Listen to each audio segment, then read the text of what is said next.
How's it going, everybody? Skysight's Shadow Games Report, doing part 4 of Batman Arkham Knight. Happy Saturday. Literally my most favorite day of the week. I'm actually kind of glad I didn't have a show last night, because the news that I wanted to develop didn't actually develop into much of anything. At least not yet. Lots of talk that Bibi Netanyahu may or may not be dead. Still waiting for some type of confirmation. Strange posts being put out from Israel saying that it's unconfirmed. Well, can we get some confirmation on something? Is he alive? Is he in a coma? Lots of different theories. But anyways, we are going to do about 30 minutes to an hour and a half of news before we get into the game. Let's go ahead and get into the headlines. TikTok influencer shares maps urging Iran to strike Israeli sites. Yeah, there was lots of people saying that his account was taken down. I went to his account and his account was still there, so I don't know if it was just down for a short period, but it seems like it's still back up. I mean, I don't know. I mean, I feel like some people just jump on this stuff a little too quickly, but I don't know. Maybe some of the outrage actually does help it get unbanned a little bit faster. Iran bars U.S. and Israeli ships from Strait of Hormuz amid airstrikes. Trump has been calling on different allies to help open up the Strait of Hormuz, trying to get other countries, even like China and Russia, involved. I don't think Russia is going to get directly involved like that because they are helping Iran in other ways. I don't know. I've heard the devastation in Israel's a lot worse than what we're being told. Anyways, let me go ahead and stop this music right here. Let's focus on what we want to talk about. House Republicans threaten to block Senate bills over SAVE Act vote. Trump's trying to get some movement. I don't know if it's going to be forced or if Thune is going to keep postponing. But it's been stalled for like the past year now. Been waiting on... Well, I don't really know when it was introduced. I want to say maybe like last summer or something, but we've been waiting a long time for this particular bill. Iran closes Strait of Hormuz. Did I just say that one? I think it did. Okay, well, it's the same headline twice. That makes sense. So, U.S., Israel, allies, so I guess it's more than just the U.S. and Israel at this point. India secures safe passage for LPG tankers through restricted Strait of Hormuz. I'm just like sitting here wondering, like, why didn't we think about this like 10 years in advance? Why didn't we set up some type of rail system so that we can like get around the strait? I mean, trains exist. We've been transporting oil with trains for a long time. I'm just at a loss for words when it comes to stupidity. Half the time I just feel like the stories are fake just because I'm just like, why do I think of like a solution instantly? But, the military, thinks like a toddler. I don't know. I mean, is that just like drunken monkey strategics, like where you just appear drunk, but you're really, keen and in focus and you're, I don't know if anybody's ever heard of drunken monkey fighting style. It's something like that. But basically you act like you're drunk, but you're basically you're actually fully sober, you're all in the moment, you're just pretending to be drunk and you're like fighting like you're drunk, but it kind of helps you maneuver and outmaneuver your opponent. It's kind of a strange phenomena, but it's still funny. Strange and funny. Pentagon identifies 6 Air Force airmen killed in KC-135 refueling aircraft crash in Iraq. Musk says a mega AI chip fab project to launch in 7 days.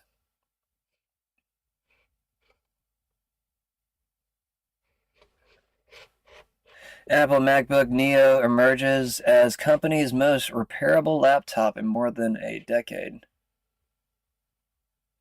MacBook Neo. Is that the one that was like cleared and you could like see through it? Damn it, I was trying to see the photo. Never mind.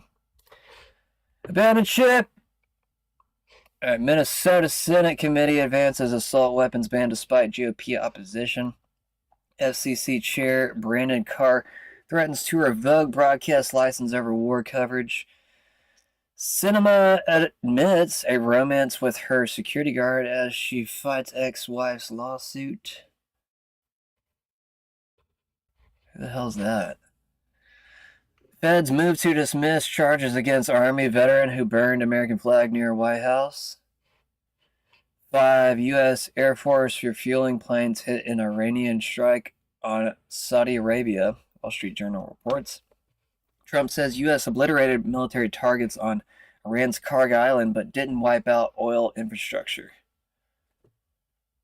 And I'm just like sitting here thinking, well, if Iran can deploy ballistics anytime they want to out of the side of a hill, I mean, we're getting, contradicting reports that we've taken out all of their military equipment, but they're still hitting different targets in Israel and other surrounding countries. So one narrative is obviously not true. Now, which one you want to pick is up to you.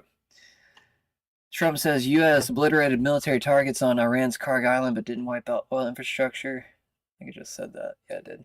Pentagon deploys 2,500 Marines and USS Tripoli to Middle East amid Iran conflict. My allergies are starting to kick in from all the pollen and stuff that are starting to pop out of the trees. I was out in the park today. It's actually 5,000 Marines, by the way, that has been floated. I don't know if it's just like the first deployment of 2,500 Marines, or if it's 5,000 exactly. But they might be deploying at different times. That's what I would probably guess. Trump ally Rick Grinnell stepping down as Kennedy Center president, sources say. Interesting resignation. I think he already mentioned that, though. I think I remember reading that, I don't know, maybe the end of the last year or something. Judge blocks subpoenas in criminal probe of Fed Chair Jerome Powell. Doubt we'll get much out of that one either. India secures, we already said that. Let's go ahead and jump into the content of today. Going a little bit back in time, not too far. Will Russia and China join the USA to open the Strait of Hormuz? I said. Bobby D says, you know how the Ukraine war can end without the scumbags starting World War III? Russia cuts off fuel going to Europe. Putin has already mentioned it and sells it to China because they used to get it from Iran and Venezuela. Just like that, the evil pieces of shit are screwed.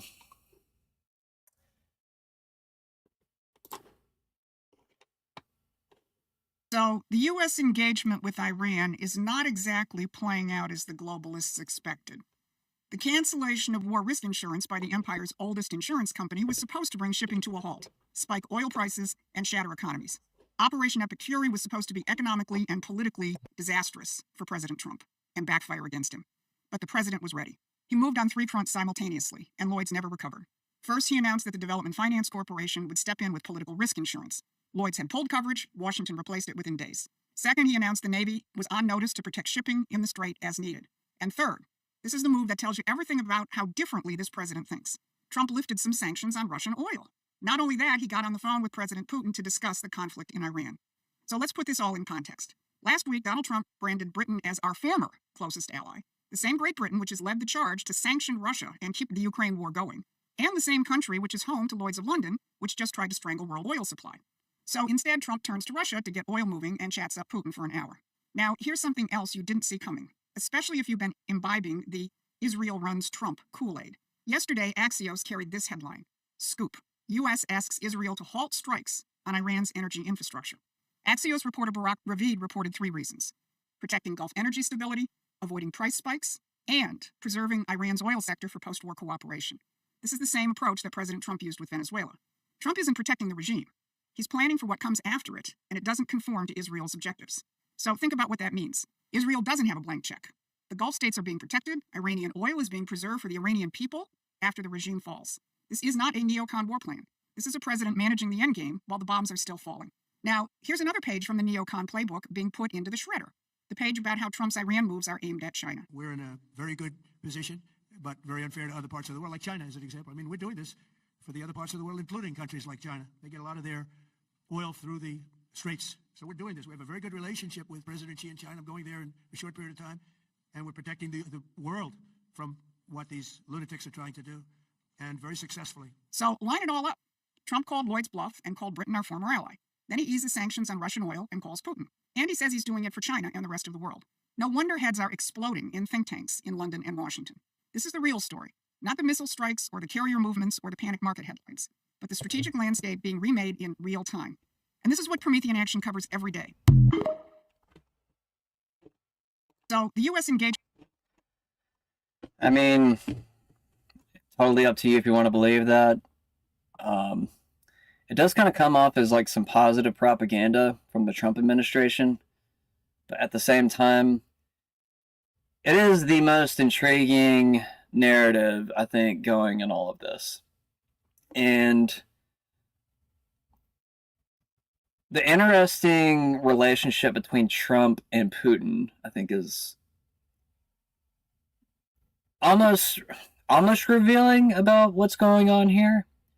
Russia and Britain have a long history of butting heads, if anybody is familiar, and they do actually compete for oil in some ways. So actually Trump releasing the sanctions on oil for Russia, it helps them greatly.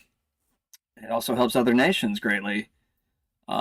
It introduces a new market, so you don't have to rely on Iranian oil so much. So, that's obviously a good thing. Now, will Russia and China actually come to the Strait of Hormuz to actually try to bring about some type of stability? I'm not sure. This is a very strange situation considering that Ali Khamenei has been killed. His son is supposedly still alive. But will it make amends just through the possible fact that Netanyahu could be dead?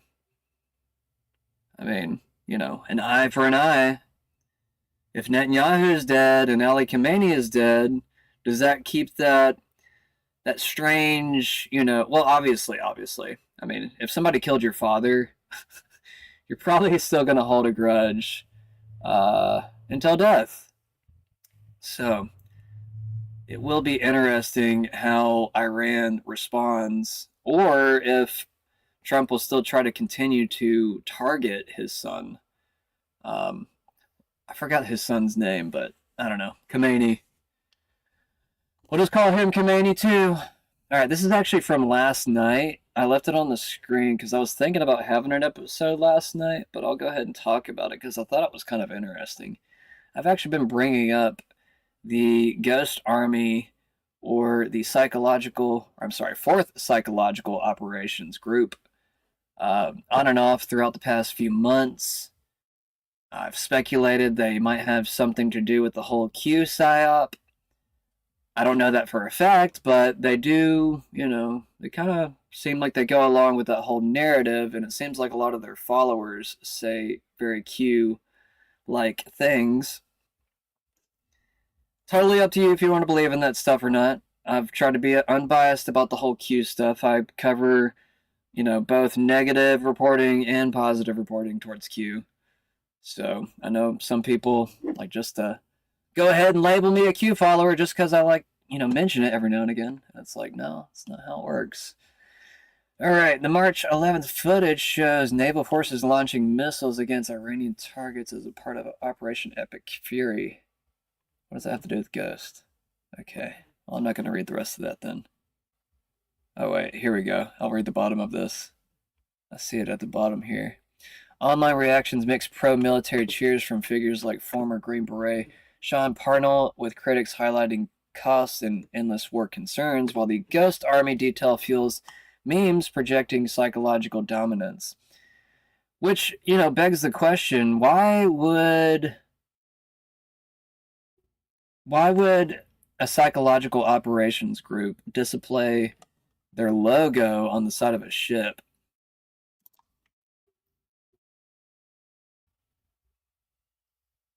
Does that mean that, some of this is fake? That just begs the question, right? I mean, and they're with the military. This isn't like just some made up group, guys. They are with the military. This says U.S. CENTCOM. Posted alongside with this, but this is, this is just a big Patriot account, but he does post a lot of different Q-oriented type stuff. I remember seeing different stuff from him.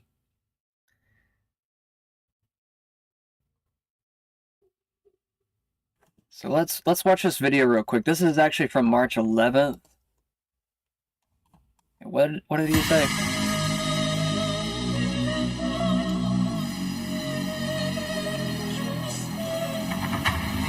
Now maybe it's just like them trying to put out their logo in the video. Hold up 1 second. I want to check something real quick. Already say timestamp. 17-second mark. So exactly 17 seconds into the video, he says, I guess that's what he's trying to say. We're going to see this boat. Which, if anybody knows what 17 stands for, 17 is, well, the 17th letter in the alphabet is Q. Just in case I have to spell it out for anybody that's, behind. We're not going to play the whole thing. 9, 10, 11, 12, 13, 14, 15, 16, 17. Right at 17. Yeah, right here. Should I zoom in? Did they put that logo there? Or was that already there?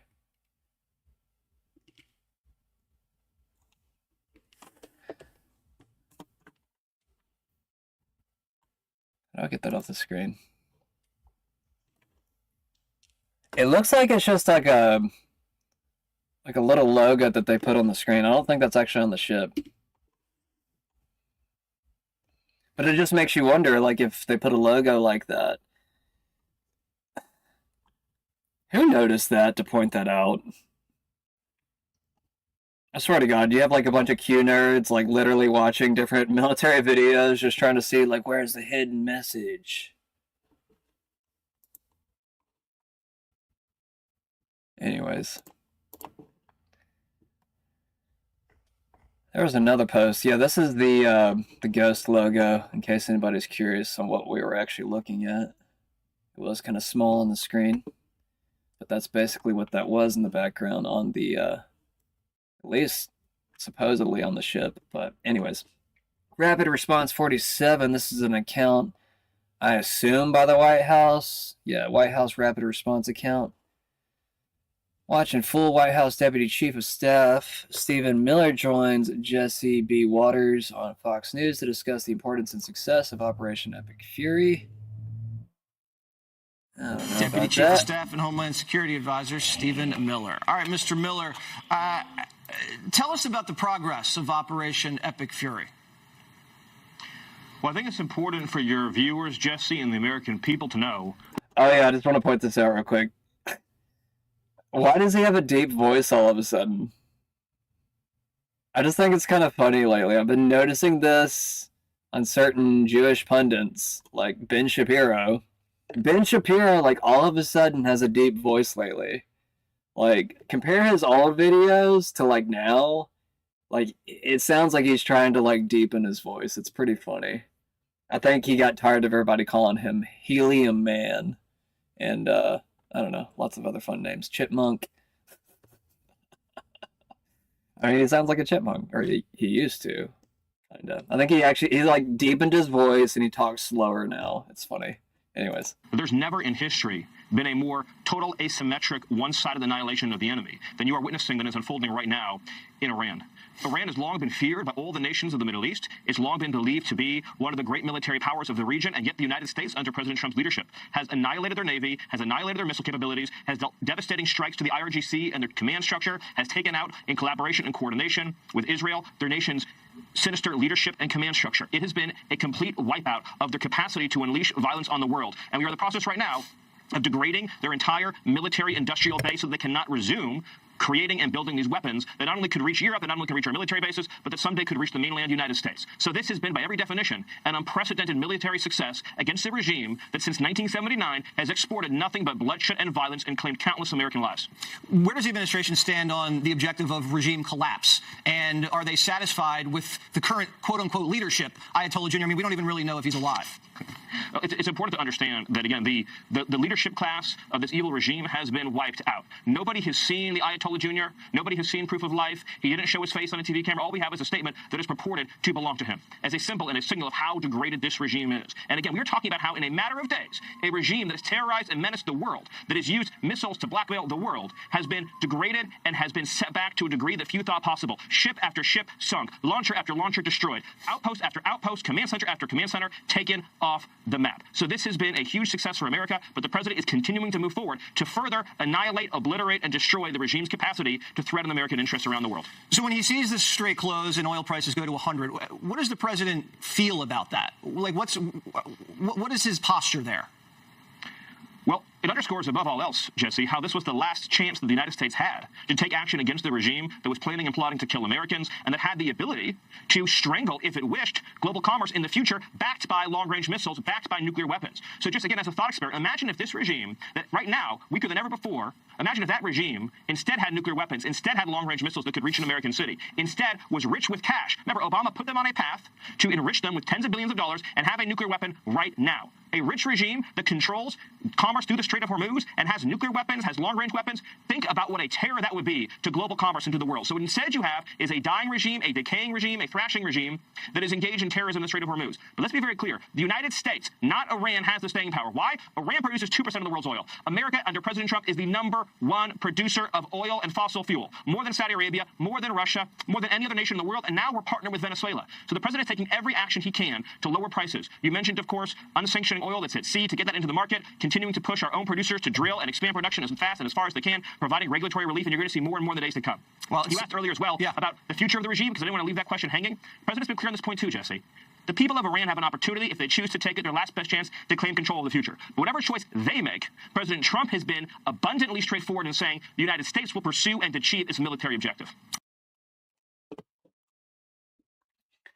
President Trump says he's hearing that Iran Supreme Leader, is it Mujtaba Khamenei, is dead, and that Iran desperately wants a ceasefire deal. He always says, like, stupid shit like this. I don't know. They want a deal, and it's like, no, we don't. Like, they'll just come right back, like, literally, over and over again, like, we said we don't want a deal. Alright. I'm hearing he's not alive. And if he is, he should be doing something very smart for his own country.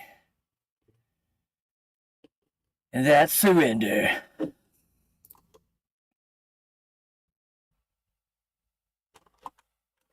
Should I even repost it? It's not really much there. Yeah, I guess he's saying that. Alright, moving on. Iran bars U.S. and Israeli ships from Strait of Hormuz.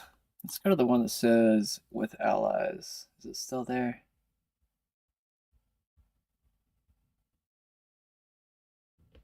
Okay, let's actually go to this real quick because this is one of the more pressing stories. Netanyahu death rumors debunked amid Iran conflict escalation. Speculation spread Saturday after unverified reports from Turkish, Iranian, and North Korean media alleged Netanyahu, his wife, and top officials died in a hypersonic missile attack on his home. His absence from a key security meeting and circulating videos fueled the chatter, but no evidence emerged, and fact checkers found zero confirmation. Netanyahu's office directly denied the claims. Major Israeli outlets backed the rebuttal, and he had appeared in a live press conference on March 12th. Now, I don't know if this is true or not, so, I don't think that either side of the story has been proven true. Like, whether he is dead, if that's true, or if he's alive, if that's true. So, not much to really go on yet. Now, this is supposedly the footage. I did post it already, but I'm going to post it again just to be sure it made it on my page. Parody Jeff puts out breaking journalist Aditya Raj Kal, who revealed Netanyahu's last public appearance, has just been arrested by Israeli police. What the hell is happening? So this is supposedly the last footage. Right now in one of the locations that was attacked, you can see just behind me Prime Minister Benjamin Netanyahu, who has visited this place. This is one of the locations where a deadly attack took place. 9 people were killed, and there were, in fact, more than 25 who were injured out here. You could see Netanyahu, in fact, visiting this particular location out here. Now, I'm not too sure on when this video was taken. But you can pretty clearly see, I mean, it looks like his face. I don't know if this was from today or from yesterday, but this is supposedly, allegedly, the last public video of him. But I don't know if this journalist has been arrested, but supposedly he has. And this is the latest that we are picking up in Bet Shemshesh, where, in fact, right now. All right. Life of Netanyahu actually died or is dead, and it's not fake news. I get it!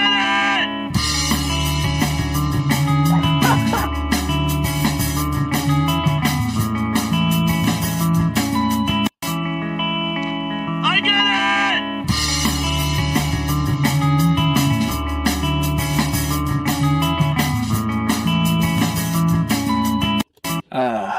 God, that would be great, right? I'm sorry. I shouldn't wish any death on anybody, but there's lots of evil people out there that I kind of wish would die. Like on their own accord. I'm not saying I'm going to do it. I don't know. Maybe eventually, probably after I'm 50, I feel like you have to wait until you're 50 for some things. To go crazy, to like do shit that you wouldn't normally do. I'm joking, by the way, but at the same time. Sometimes jokes are good. Fun relief.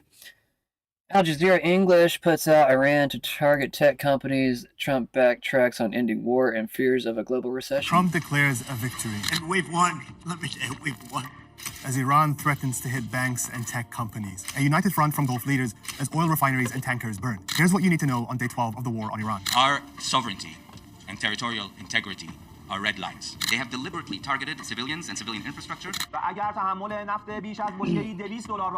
In an overwhelming vote, the United Nations adopted a resolution condemning Iran's attacks on Gulf countries as well as Jordan and demanding it immediately pull back. That was brought forward by the Gulf states themselves, who sought to lay some ground rules for what's become a spiraling regional war. We have tabled this resolution following the unprovoked and illegal attacks by the Islamic Republic of Iran. But at the same time, images began surfacing of a drone exploding into Oman's Salalah oil refinery, setting it on fire.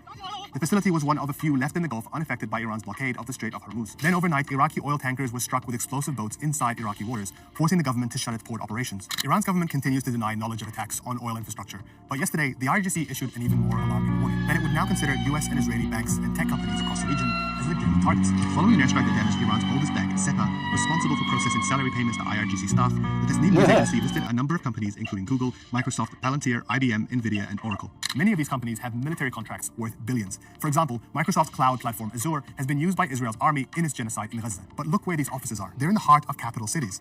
And they're full of civilians, not soldiers. Many aren't American. So are these people legitimate targets too? Meanwhile, Israel continued to expand its ground invasion of southern Lebanon, where more than 500,000 people have been displaced. A funeral was held in the border village of Klaya for a Lebanese priest who was killed by Israeli shelling while inspecting the site of an earlier attack. Heavy US and Israeli airstrikes continue across Iran, as UNICEF says more than 1,100 children have been killed or injured across the region. The International Energy Agency will release 400 million barrels of oil from its members' strategic reserves, as the price of Brent tops $100 a barrel for the second time this week. But Iran remains defiant, vowing to push that price to $200 a barrel, which banks warn could trigger a global recession. In a post on X, Iran's President Masoud Pezeshkian laid out the conditions for the end of the war, recognizing Iran's legitimate rights, payment of reparations, and firm international guarantees against future aggression. Here's something to understand about Iran. The country spent much of the 20th century fighting off foreign invaders from Britain, from Russia, from Iraq. Its democratic leaders were overthrown with Western help. Its economy was isolated and crippled. And so in order to survive, it built a system that couldn't be toppled easily, that could survive without a leader and fight on.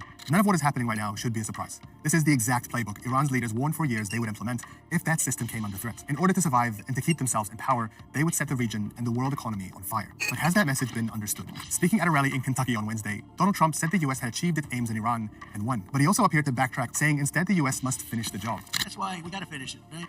We don't want to go back every 2 years. Donald Trump is looking for a clean victory narrative. But is this his mission accomplished moment? Once declared by George W. Bush, at the beginning of what would become a 20-year war the US is still unable to remove itself entirely from, and what would become a civil war in Iraq that claimed the lives of 1 million people. By contrast, here's what Trump actually campaigned on. So we go in, we blow up countries, and then we leave. We got nothing except dead people all over the place on both sides. How stupid are we? Because we have humanity to think about also. You have humanity to think about. And all of these things, they should have never happened. If you had smart people at the White House that knew something, a little bit of something, it wouldn't have happened. That's it from me today. Stay with us on Al Jazeera as we continue to update you on the latest in the war on Iran. Protests in Tel Aviv, allegedly from the heart, Vidi Mura.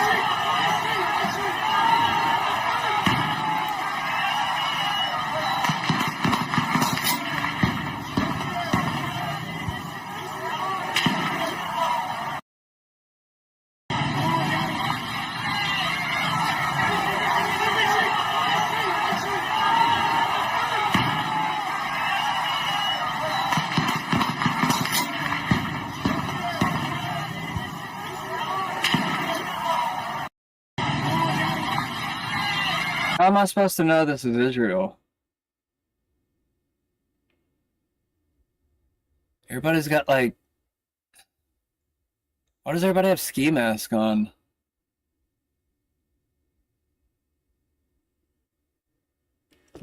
I don't know, I'm trying to verify the video just for myself here. Trying to see some type of... Well, what's that in the background? This might... Is that... I don't know, is this Iran? I'm trying to read that in the background. That doesn't look like Hebrew. I don't know if this video is attributed to the right thing. That's what I'm trying to figure out. I don't see like any tiny hats. I don't see any top hats. I don't see any curly cues. I don't know. I'm just making up names right now. Why? I mean, I don't know. It looks like they're anarchists. I don't know. Did they have anarchists in Israel? I've never heard of them. Never heard of them.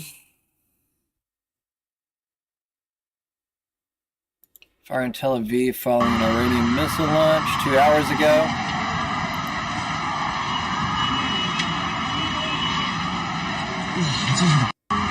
I believe that one. I don't know why. I've caught Jackson Hinkle lying before, damn it. Why should I believe anybody? Israel running critically low on interceptor missiles. There's also a few other posts that have said that within the past few hours. So, if Benjamin Netanyahu is not dead yet, you never know. There's still time. Why did Trump administration take down Trump Agenda 47 website? I think I already covered this a few days ago. Yeah, I think I covered this on the 12th, whenever it actually happened, so I'm going to skip this one. But yeah, he did take down his. In case anybody didn't hear this particular, Kyle Seraphin has been putting out that he discovered that they took down the Trump Agenda 47 website or whatever it was. It basically had the list of the entire agenda, what was kind of set out for the next 4 years, and it's been taken down. Strange timing after he 180s on all of his policies, right? Our greatest threat isn't Iran, it's our exploding national debt, says Senator Rand Paul. Do you want us to walk away from this war right now? Well, there's a couple of questions. The Constitution outlines how we're supposed to initiate or declare war, and that's supposed to be through a vote of Congress. We haven't done that. We did vote not to have that vote, so there's at least some debate that we've had. Now that we're in the war, there's a question of whether or not it's good for America. I frankly think the biggest threat to America, the biggest threat to our national security, is actually our debt. I don't think we were ever in danger of Iranian troops or the Navy coming over to the United States. What we are in danger of is getting so overextended. They're talking about another $50 billion they need immediately, but the president's also talking about another $500 billion that he wants to spend on the military. That would be a 50% increase in our military. We currently spend at $1 trillion, which is more than the next 10 countries combined. So I think that you can't be fiscally conservative and be for unlimited warfare. So you'd stop it. You'd stop it right now. I think it's not good for America. I think what's going to happen is it's going to turn the public also against the president and against the Republican Party. That's a secondary notion. Most importantly, the decision on going to war has to be about whether or not it's worth risking American sons and daughters' lives. And I think in this instance, there is no true national interest in having our soldiers there. So I'm sorry to press the point, but therefore, stop it now.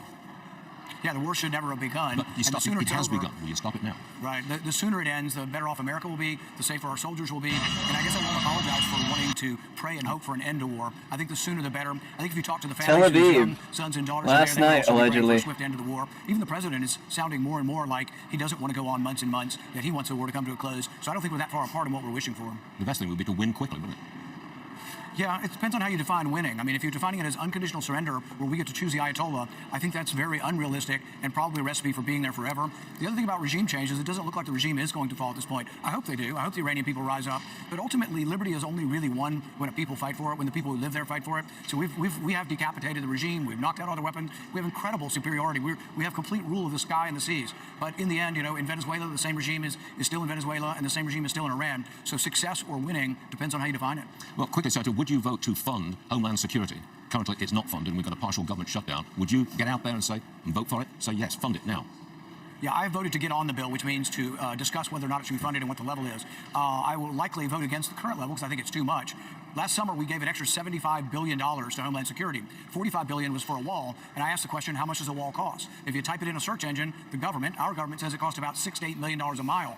That would be about $6 to $8 billion. Why did they get $46 billion? Why did we spend $220 million on ads, an ad campaign that went to the husband's company of the one person running the PR for the urgent message to the Iranian government right here. I need missiles here tonight. Israel's Channel 12 did a report on the new Patriot battery system. It's right here at the Palashamin Air Force Base. It's actually right here. You can zoom out a little bit, Iran, if you want to see that. Yet again, it's this exact area. I'm going to zoom out for you. This is where the Patriot battery system is. This is the guy that reported it. He's Channel 13. Actually, you can see it right here about the Aero Battery Air Defense he's posting with it.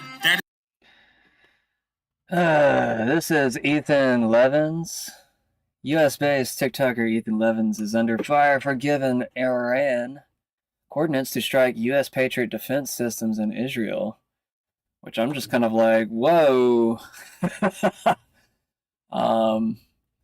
It's one thing to, I guess, give support to the other side, but once you start, like, putting American soldiers and American equipment and stuff like that at risk, that's where I start to kind of draw a little bit of a line.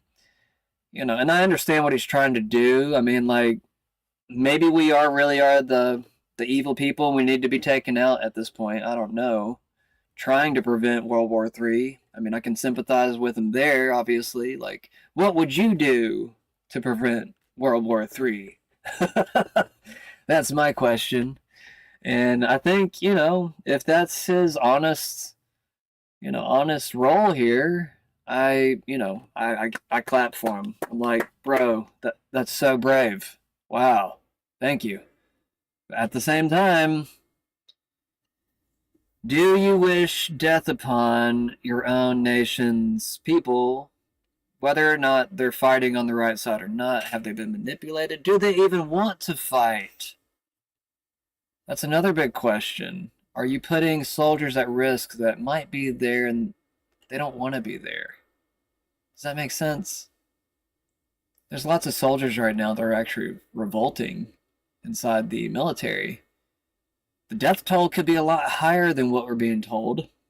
I don't know the exact numbers. I've heard, as few as 7, the official number or whatever it is now, compared to what everybody else says, which is like over 1,000. So, it really is just depending on what you want to believe at this point. But anyways, let's continue. It is going to be right here. It's right there in the middle. Yet again, here's another photo he posted confirming, look how the sides are like a wall. It opens up just like right here. It's brand new, by the way, Iran, so if you want to fire off a few missiles that way, there's only 6 interceptors in this direction. Like, does he have more context for this, or is he just like literally like, hey, yeah, like let's take out, all these US installations? It's such a weird place for me because, like, I hate our corrupt government as much as anybody, or more, probably, actually. It's one of those things that I can't help but obsess over just because nothing gets done about it. I mean, I wouldn't be this way if something were actually done about it, but nothing actually ever gets done. So naturally, do I just keep clapping? Like, I mean, I don't know what's okay anymore, honestly. I mean, we're at that weird point now where it's just like they're starting to implement laws towards anti-Semitism and stuff, so it's just kind of like, who do I root for now? Like, I feel like we have a tyrannical government. Like, should I be on this kid's side? I mean, just naturally, like, let's just be logical here. Like, if you have a tyrannical government that, gangs up on you or, just constantly abuses you, takes your money from you, and forces you to give your money or they'll put you in jail. I mean, just... Anyways. So you're going to need about 8. You're going to need a bigger barrage than normal. So what I'm assuming, guys, is we fire at Tel Aviv, divert it south, and maybe you can even get some interceptions over here just to waste some more. Make sure to like the video, repost, share with all your Iranian friends. Let's see if we can possibly get this out to the Iran. He's so cocky about it, too. Like, he has, like, no remorse here. Like, he doesn't feel... Like, you're not threatened by, like, putting this out while there's a war going on. I mean, the other journalist got arrested. I mean, maybe we really do have free speech. Maybe we are protected in that sense. I don't feel protected. I feel like since I don't have anywhere near that amount of following, I would probably get targeted a lot easier. But I'm just like sitting here thinking like, holy shit, bro, like you literally put soldiers at risk. I don't know whose side to be on with this particular matter. Do I root for, the possibly innocent soldier that got sent overseas? Kind of randomly, really. I don't even think a lot of soldiers knew this was going to happen. Maybe some soldiers did, but I don't think most did. But yeah, this kid was literally just giving away coordinates and everything. But it's also just kind of like, why would an influencer be doing something like this? China has this information. Why would an influencer like go far and beyond right here to reach out to a foreign nation? It's very strange behavior. I mean, maybe he's just doing it for clicks, and yeah, he got lots of clicks from this. Like, you're real famous now, bro. Do you get a Medal of Honor? Like, or do you get a Medal of Treason? Like, how do you... moving on. What is this real quick? I think I covered this a few months ago. I think this is an old video and somebody's recycling it. I don't even want to cover it right now. I've covered so much Charlie Kirk and Candace that I've had enough candy. I'm full on candy lately. You're pretty, but full on candy right now.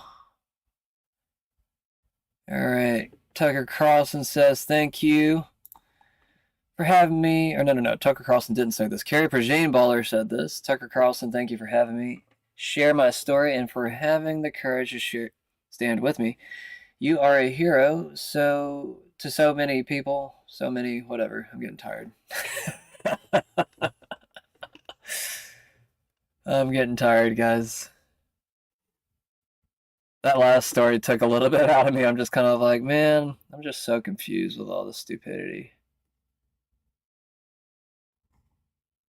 That's why I don't want, like, fourth psychological operations groups just constantly feeding us crap. Because, like, you know, what if half the war ends up being fake and then we find out that they were, like, just manufacturing all the fucking propaganda just to scare us the entire time? Then you would have to question, what's the intended goal of all of that? Why would they want to manipulate you that way? Why would they want to push you in that direction? What are they trying to push you towards?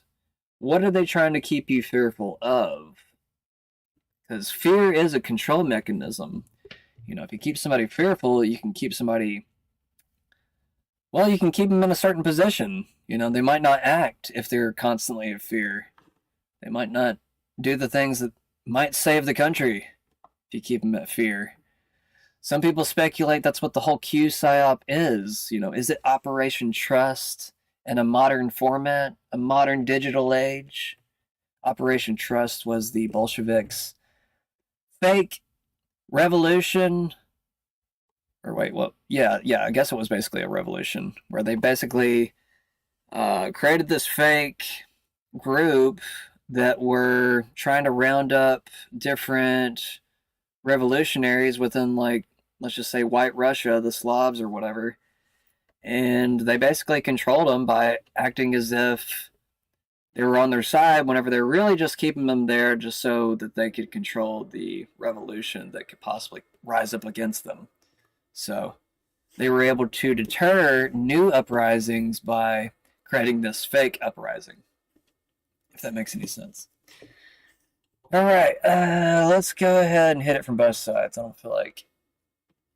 Yeah, anyways.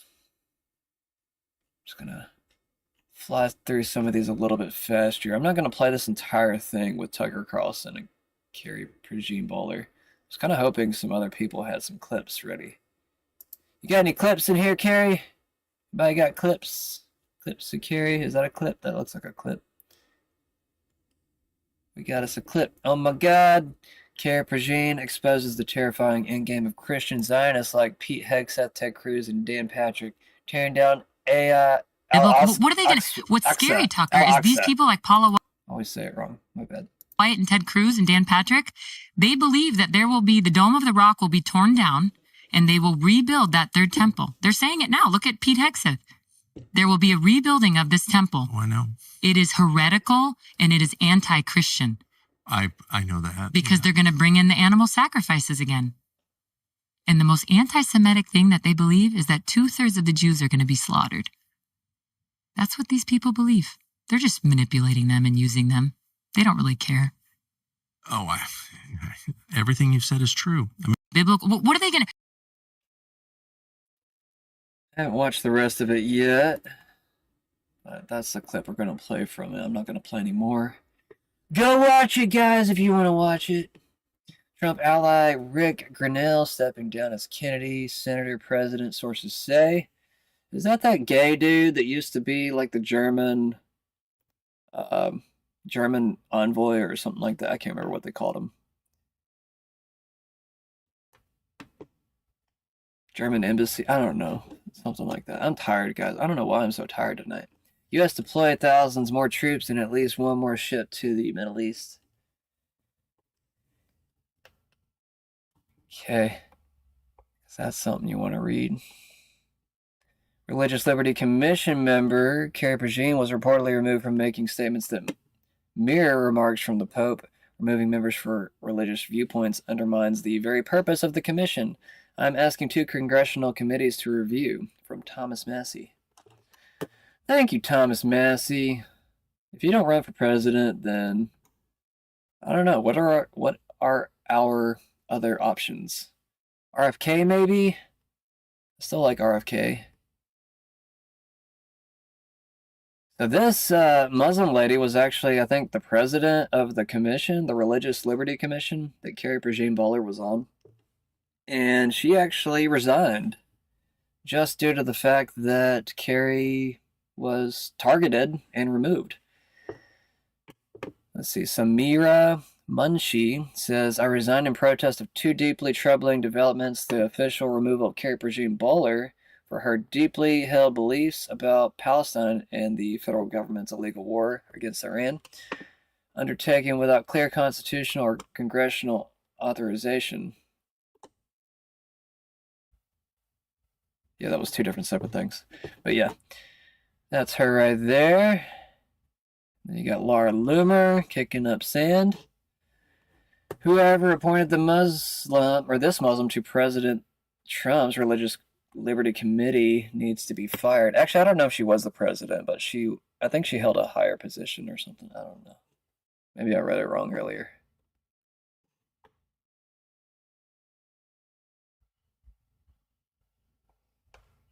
Where's that other photo at? I posted a picture of them together. Now I don't see it. Is it in here? There's a picture of them standing side by side each other. She's kind of pretty, ain't she? She looks like an old mom here, but whenever she's like in her supermodel mode, damn. I don't know. She's probably married and old now, so I probably should shut up. Anyways. Ew. Somebody give the coordinates of her house. I'm just kidding. Kidding. If we all block this boosted moronic loser together, we don't have to deal with its lies anymore. Talking about Laura Loomer. Tucker Carlson should be held accountable criminally for every shooting that happens at a Chabad or synagogue. Bro, if that's the case, then we're going to go ahead and arrest every single leftist that did basically the same thing towards white people and churches and blah, blah, blah. I don't know. I don't even want to talk about Laura half the time. Hate seeing her face. Everybody does now. Even Owen Schroyer doesn't like her now, and he used to be friends with her. So that's kind of cool. Weekend at BB's. He's the life of the party. Well, almost. Netanyahu is dead, says Historia Com whatever. Netanyahu is dead. Media from China, Asia, and Iran claim a hypersonic missile struck his home. He and his son have been missing for 5 days. The use of AI was identified in his last video. Donald Trump has no longer mentions him. Yesterday, his war cabinet met for the first time without his presence. Read the body language of the guys yourself. So, got a video here. המאבק העולמי והאזורי מול איראן, אותו מובילים נשיא ארצות הברית דונלד טראמפ וראש ממשלת ישראל בנימין נתניהו, עולה מדרגה ונכנס לישורת ההכרעה שתימשך ככל שידרש. אני מברך את הנשיא טראמפ על המכה הקשה שהנחית הלילה צבא ארצות הברית על אי הנפט האיראני. זאת התגובה ההולמת למיקוש מוצרי הרמוז וניסיונות הסחיטה של משטר הטרור האיראני. גם חיל האוויר הישראלי ממשיך בגל תקיפות עוצמתי בטהרן ובכל איראן. Okay, I'm just going to pause it right there.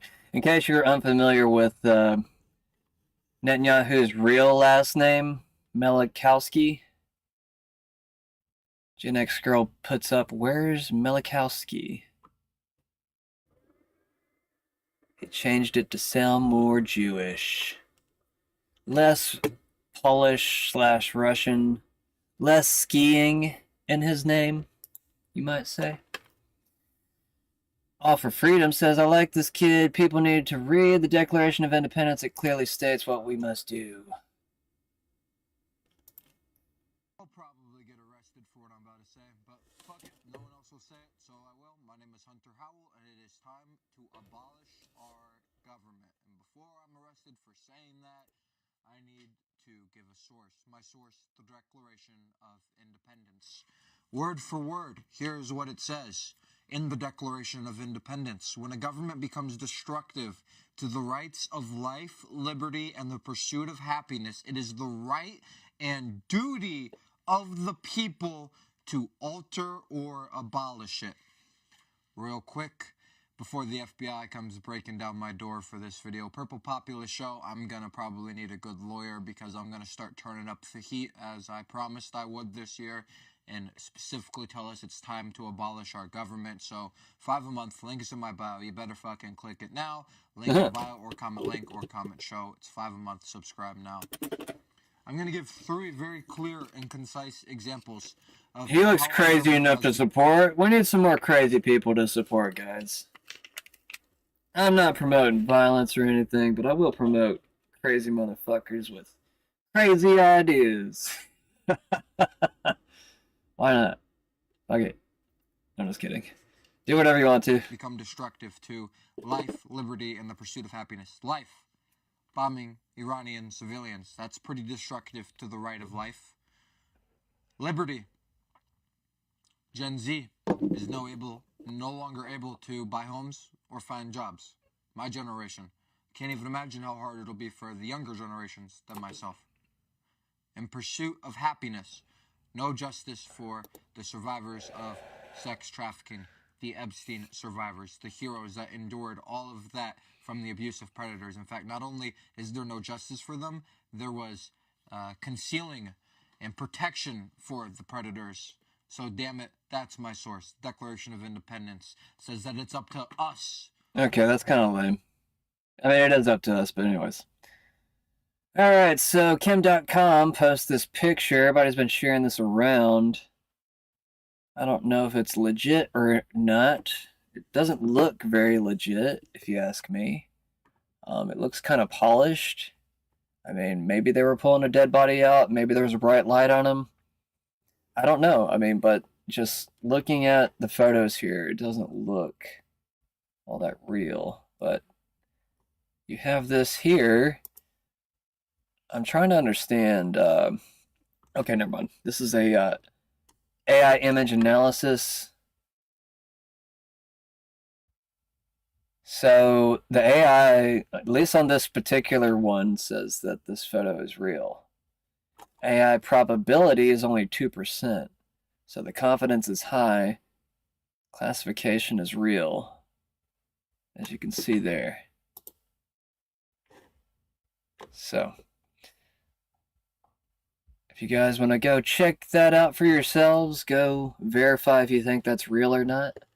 I personally, I don't know, I'm kind of in the middle. I'm just like, you know, I guess it could go either way. We have a little bit to go off with that one AI analysis, but at the same time, like you look at the bottom photo here, it looks kind of pixelated. It almost just looks like it's a bad rendering. I don't know. Maybe it's just a bad photo. Maybe they just have shitty cameras in Israel. Anything's possible. In 2026, anything's possible. All right. Karg Island obliterated. This is what I was saying earlier about him attacking all those different targets, different military targets on Karg Island. He left the oil untouched for good reason, as anyone should. Hopefully Israel doesn't get the bright idea to go ahead and blow that up too. Wouldn't surprise me, if you ask me, if they were to do something like that at this point. I don't know. I mean, if Netanyahu ends up being dead, I really am kind of concerned of what Israel might do. But hopefully, if he is out of the way, maybe we could just kind of like, I don't know, take over control of the whole state of Israel. We pretty much own it anyways. We might as well. I don't know what to do. I mean, can we even like hold the land at this point? Would it just keep on getting bombed to the point where we can't even hold it? That's what I kind of think. But I mean, now after looking at everything, it kind of seems like Iran was being pretty generous to even allow Israel to exist if they had such capability for so long. Just my opinion, But, were they planning on actually attacking eventually? Maybe. It kind of seems like they might have been if they had this capability. Were they actually going to allow Israel to exist? I don't know. I mean, especially after the Gaza thing, they might have been preparing to get rid of them. But this was just more reason to go ahead and follow through with it. Well, I mean, I don't know. They're just in survival mode, and they're just like, I'll kick anything to fucking live, Adam says, this is unprecedented. Treasury Secretary Bessent was pulled from a live interview, told the president wants you right away. After returning, he was visibly shaken. Neither Netanyahu nor Ben Gvir have been seen in public for days. I listened to you on the... The president wants you. Sorry, the president wants you. Oh, okay. Okay. No problem at all. See you shortly, Mr. Secretary. You can work that in. Mr. Secretary, I have to say, it's a first, I'm sure a last as well, that an interviewee's been pulled away to go to the Situation Room. How was the president? Was he stressed? No, the president is in great spirits. The Iranian mission is proceeding well ahead of schedule. And I have to tell you, Wilf, that I have a teenager who's considering military service, and I could give this team my highest compliment from President Trump to the head of the Joint Chiefs to the Secretary of War. I would say that I would trust my child's life in their hands. Wow. Visibly shaken. His voice, his demeanor. Wow. He tried to lie. That was one of the worst lies I've ever seen, but he tried. He was really holding his emotions together, it seemed like. That's crazy. What do y'all make of that? All right, Ty Sites says, reporting your own people for not supporting a foreign nation sounds like treason to me. Breaking Laura Loomer says she was the one who reported Tucker Carlson to the DOJ, hoping to send him to prison for speaking out against Israel. Wow. As if you couldn't get more petty. She decides to fool me every day, like, no, I'm going to get more petty, just wait. Talking about her, not me.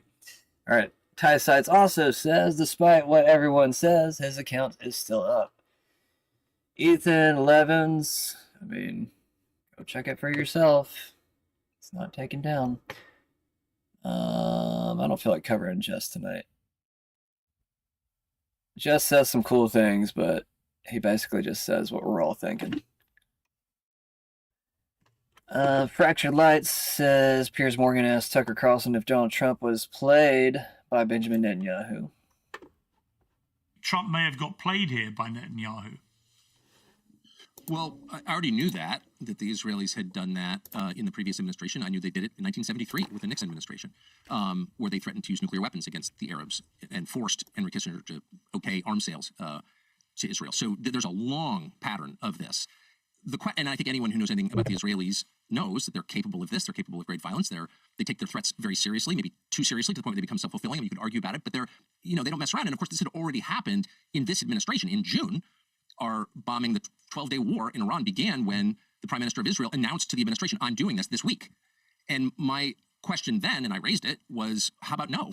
How about no? You're a client state. You've got 9 million people. You're the size of New Jersey. You don't make operational decisions. And you certainly don't tell the world's dominant superpower what we're doing next. Like, why would you? That's like getting a lecture from your children. No. And that was my position because that seems consistent with the laws of nature. The weaker partner doesn't get to dictate terms. Like, what world are we living in? And whatever, I'm not in charge. But that was my position. I think that'd be the position of most rational people. But Israel was in charge of that war. They started it. And they were in charge of this war. They started it. So this is a difficult thing for the people who advocated for the war to deal with, because their whole purpose is not to help the United States. It's to, and not even to help Israel. It's to help the Prime Minister of Israel, Benjamin Netanyahu. If you're loyal to Israel, if you love the state of Israel, what do you think about what's happening in Tel Aviv and Haifa right now? They just had, apparently, an Iranian rocket land right next to the Church of the Nativity. Luckily, it didn't do much damage. But this isn't helping Israel. There's no real end game for Israel here that's going to result in its long-term stability and peace. Of course not. This is a disaster for Israel, actually. Not that I really care because I'm not Israeli, but I don't want to see any country harmed. And these people are in a very tough spot because now we've left the rhetoric stage and we're in the kinetic action stage where the rest of us can just assess outcomes without mediation. Like, who controls the Straits of Hormuz in 3 years? Is there an American military base in Bahrain? What happened to the Fifth Fleet? It used to be there. Where is it now? Who's controlling the energy flows out of the Middle East? These are measurable phenomenon. They're not susceptible to Ben Shapiro being like, wagging his eyebrows at you and telling you you're an anti-Semite. It doesn't matter what he says. And so it puts them in a very tough spot. How do they respond? Well, we know from the Iraq War, not a single person is ever going to admit he was wrong. Ever. Ever. One of the most liberating things I've ever done in my life was admit that I was wrong about the Iraq War. And I was ashamed of it. I remain ashamed of it. But once you say, I was wrong and I'm sorry, this tremendous weight lifts off your shoulders. You don't have to lie anymore. And that is what liberation actually is. None of these people will do that. The CIA is preparing some kind of criminal referral against me, a crime report, to the Department of Justice on the basis of a supposed crime I committed. What's that crime? Well, talking to people in Iran before the war. They read my texts. So the crime under consideration apparently would be the Foreign Agent Act or something like that, acting as an agent of a foreign power. And I don't expect this to go anywhere. I'm not too worried about an actual criminal case against me for a bunch of reasons. One, I'm not an agent of a foreign power. Unlike a lot of people commenting on U.S. politics and global affairs, I have only one loyalty, and that's the United States, and have never acted against it. Its interests are the only interests I care about because I'm from here and I have a lot of kids. So that's not a concern. I've also never taken money from... Tucker has a lot of kids? What? Does he? I have no clue. I don't know. It's just kind of weird that he said that. Anybody. Don't need it, don't want it. And that's provable. And moreover, it's my job to talk to everybody all the time and try and figure out what's happening around the world. That's literally what I do for a living. And I'm not going to stop doing that. Nor should I don't think. I'm also an American. I can talk to anybody. I have no secrets to divulge. So legally, I think the case is ludicrous, and I doubt it will even become a case. I'm bringing this up for a couple of reasons, though, and they're pretty obvious. One is that countries tend to become more authoritarian in wartime. It's just the nature of war. People are dying. The stakes are high. People's emotions have risen to a very high point, to a crescendo. And so there's much less tolerance for any kind of dissent in the homeland. The irony, of course, is the United States fights wars on behalf of freedom, but there's always less of it here in our country during war. So that's a widely recognized phenomenon, and it's likely to happen now, too. Stu Peters puts out, it's been 5 days since Jarl Netanyahu has posted to his X feed. Prior to that, he was tweeting 30 to 40 times per day. Did you get some bad news about an unexpected tragedy in the family, bro? Very strange silence on Netanyahu, but I don't know. They always say it's unconfirmed. They won't. I don't know. There's also speculation that they might announce it tomorrow. Tomorrow. I almost said. Tomorrow.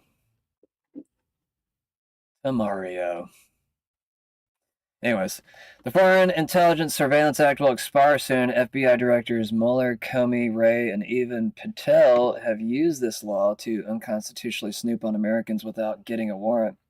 It's easily fixed if, when reauthorized by Congress, add 3 words: get a warrant.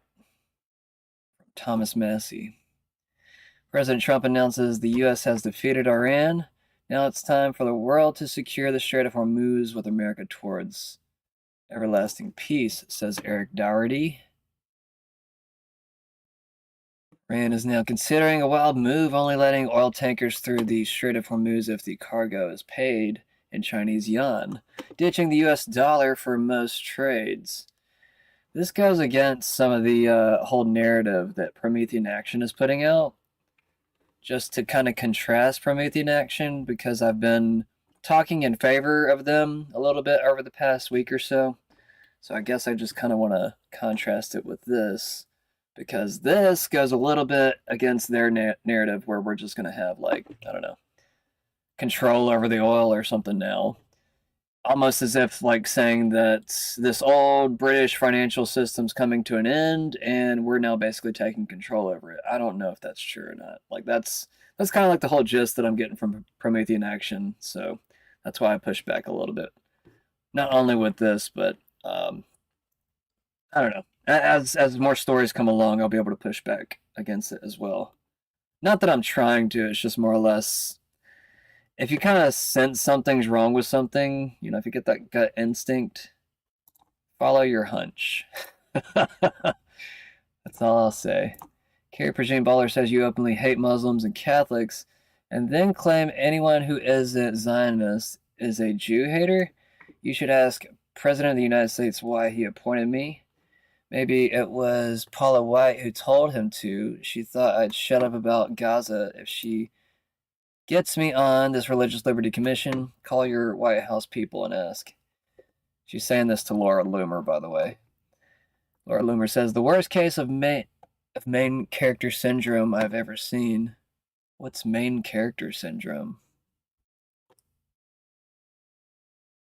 That's a thing, main character syndrome? I've never heard of it. This crazy bitch really thought Trump wanted to take up ranks with her as a recruiter for Hitler Youth.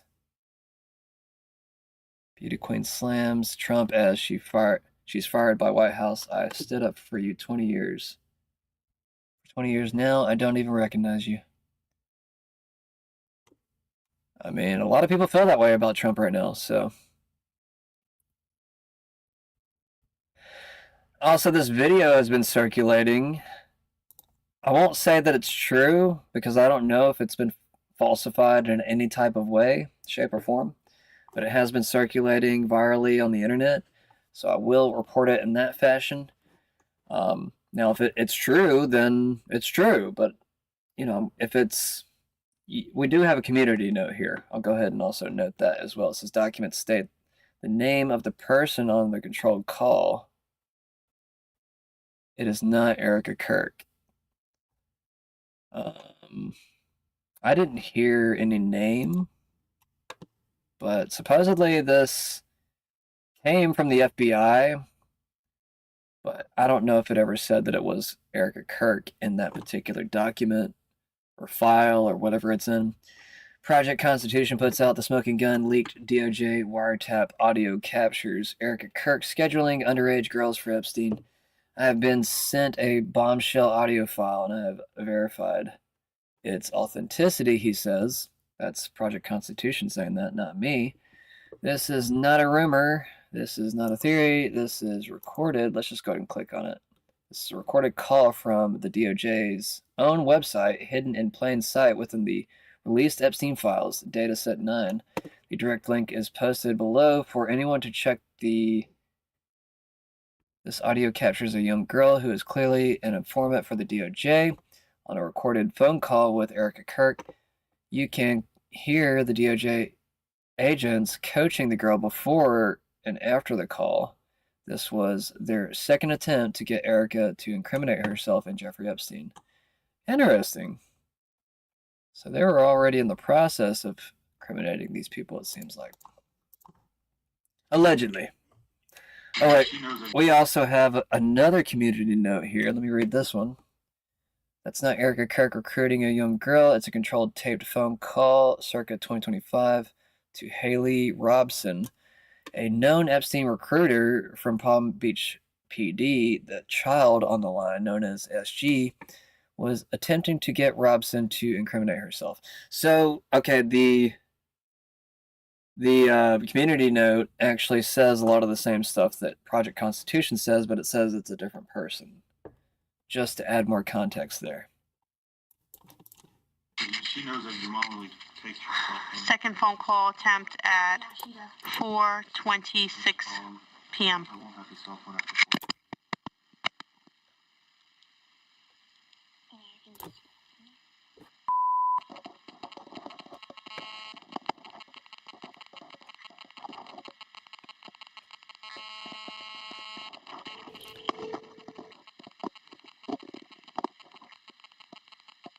Hello? Hey, what's up? I talked to Jeffrey, and I'm going to his house tomorrow morning, and I'm taking my son. He's gonna set something up for you. Well, like, what do you think? I don't know. I'm gonna talk to him tomorrow morning when I go to his house about it. How much? Like, would I get paid last time?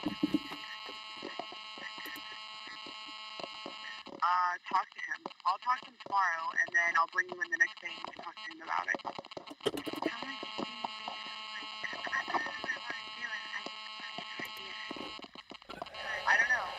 I don't know. You're gonna have to talk to him about it. I mean, I don't really work for him like that. I just bring girls to him and they work for him. So you're gonna have to talk to him about it. I mean, it sounds like Erica Kirk to me, but I don't know. That's what I'm saying. When you work for him, I'll bring you in and you can ask him before you work. Like, what can I do to make more money? The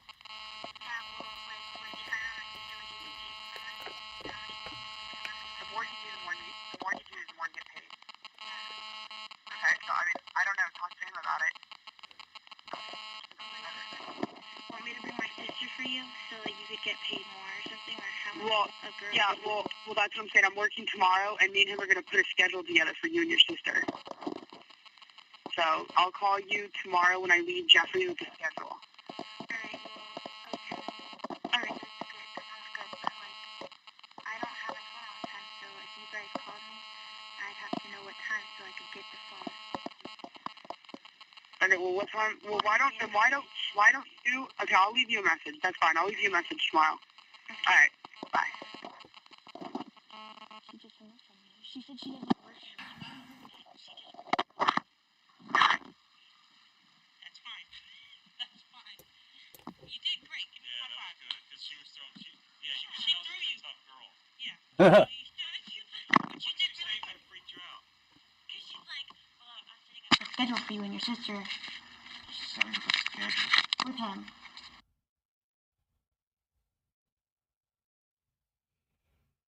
Yeah, that would be kind of freaky. I don't know how old that girl was that was doing all of that, but putting herself in a dangerous situation if she's doing all that for the cops or FBI, DOJ, whoever. So I guess this is Laura Loomer in India. Before she left, she deleted all of her anti-Indian tweets, thousands of them gone. She thought nobody would notice. An Indian uncle noticed. He read them back to her on camera. Everyone, her own words, her own bigotry. No. An Indian uncle noticed. He read them back to her on camera. No. In this video? Holy shit. That's awesome. Call center. You then went on to say our country was built by white Europeans, not third world invaders from India. I think you should do more than just express regret. From what I can see, you're brazenly racist and Islamophobic. And I'm sorry to say that we have Atiti Devo Bhava in this country where we welcome all, but your comments smack of anti-Indianism, worse still, Islamophobia, and even worse, racism, which has no place, ma'am, in today's world. So get real, ma'am. Sorry to say that, but that comments are unacceptable to me as an Indian and as a world citizen. I love it, bro. Oh my god, he grilled her on stage. Thank you, India. Whoever that guy was. Wow. Damn. And here's a bunch of, is this Iraqis, I think they are? Yeah, Iraq has now joined Iran in burning an effigy of the demon Bel, which had a Star of David placed on its forehead. The crowd is linking Bel directly to the West and Israel. Yeah, well, considering there's lots more Satanists than I ever dreamed there would be. I'm just glad that, I don't know, I'm glad that a lot of my friends didn't go down that route. I knew a few different people that I became with friends later that ended up being somewhat a part of that, but I always distanced myself from them. I was like, you know, I know you think that's funny as an atheist to do shit like that, but really, all in all, like what you're actually, you know, I mean, it's they say it's about self-love. Like, yeah, well, self-worship is basically narcissism. Like, you know, do people not make that link together? Like, if Satanism is about self-love or the extreme version of self-love, self-worship, do you not see what's wrong with that? Like, I just see so much American narcissism now. But, you even compare, like, the Israelis, they're, like, 10 times more arrogant than Americans are. I don't know. How do we fix this culture, everybody? The Jewish nonprofit Tuck the Fun believed Tucker Carlson is a threat in our wargaming. How to end his friendship with J.D. Vance and Don Jr. I want to see Tucker Carlson dethroned. The weirdness of the second Trump administration is the way Donald Trump has surrounded himself with these people inside the administration and then with Tucker Carlson adjacent to the administration. J.D. Vance's son, Tucker Carlson's son, is working for J.D. Vance. J.D. Vance and Don Jr. are celebrating their friendship with Tucker Carlson, and I would like to see him. I would like to see him become an embarrassment to J.D. Vance. I would like to see Donald Trump attack him, not just call him kooky from now and then, but really make him off limits to everybody in the administration. I think once he's unplugged from power, he will look a lot less influential and a lot less attractive to people.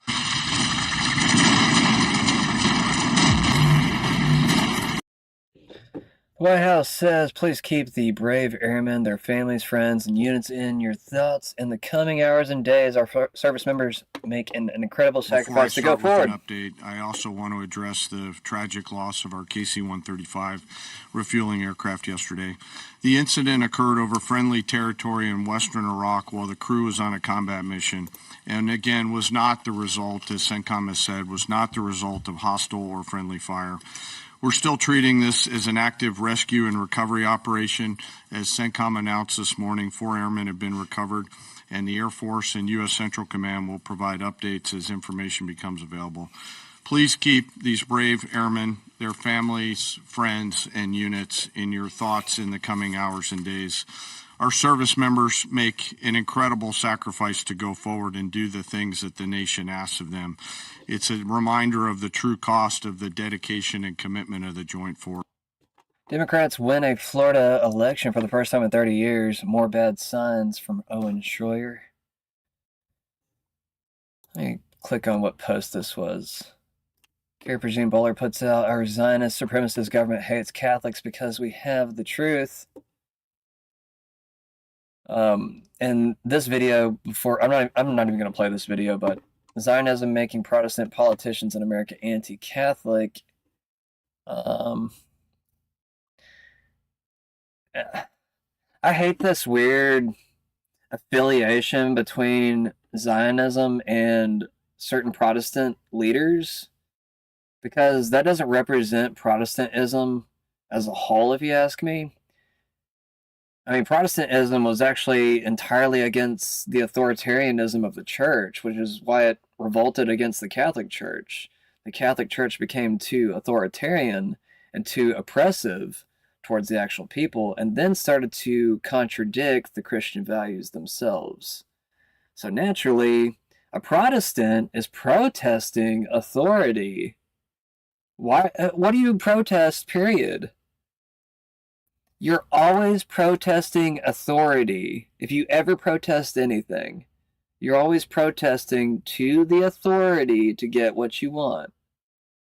That's the whole point of protesting. But to be a Protestant, if Zionism becomes the authority, which is what I said here, if Zionism becomes the authority, then obviously a Protestant will be against that as long as they're actually playing along with the true philosophy of that value system. So anyways, let me reread this again. There's many Protestants that protest Zionism too. We protest religious authoritarianism, which Catholics used to fit that bill. I had to slap her a little bit. She's been very cocky with her Catholicism, considering she converted recently to be a Catholic. So I think she was a Protestant, but if I'm wrong about that, I'm sorry. I want to say she was. So I think she has a little bit of a bias against Protestants, especially with this whole Zionist thing, but I just don't think you need to conflate the two. I think Zionism is completely separate from Protestantism. Now, it might have leached on to become more popular that way. I understand that. I get that. The cult latched on to every single church, including Catholic churches.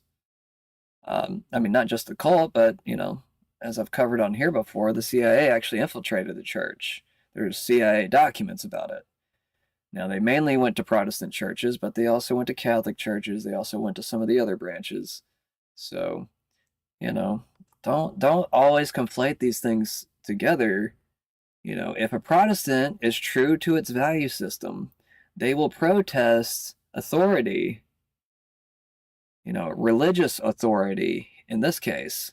So if Zionists are trying to say they speak for all Christians and all Christians got to support Israel just because Zionists say so, even though Zionists have only been around for 250 years, maybe? Somewhere in there. It's not very old. It's only been around for so long. But anyways, let me continue what I was saying. We protest religious authoritarianism, which Catholics used to fit that bill. Now Zionists fit that description. We and Catholics are not enemies. Zionism is an infection on Protestantism. Real Christians are principled and know. If you're a real Christian, you actually follow your principled values. You don't try to break them. And whenever you do break them, you do feel very bad. So bad that, you're calling God later that night and you're like, dude, I'm so sorry. I know you saw that. If you're Christian, you have a conscience. At least you're supposed to. If you don't have a conscience, you probably should stop calling yourself a Christian. You don't have empathy or sympathy, or any of the other pithies. I don't know why I said that. Ted Cruz says Jews are God's chosen people, not Christians. Ugh. Just gets grosser and grosser with this guy. I clicked on the wrong thing. This is something Tucker and others are pushing, and I think this is a heresy. It is a notion that the promises in the Bible that God makes to Israel are no longer valid. The Jews are no longer God's chosen people. And instead, replacement theology argues that the Christian church has replaced Israel and the Jews as God's chosen people, and all of the promises in the Old Testament are now invalid. So God breaks his promises, apparently. Yeah. And that, I think that is absolutely wrong. If God breaks his promises to the people of Israel, that suggests that God could break his promises to Christians as well. And I don't believe God breaks his promises. This is something Tucker and others are putting.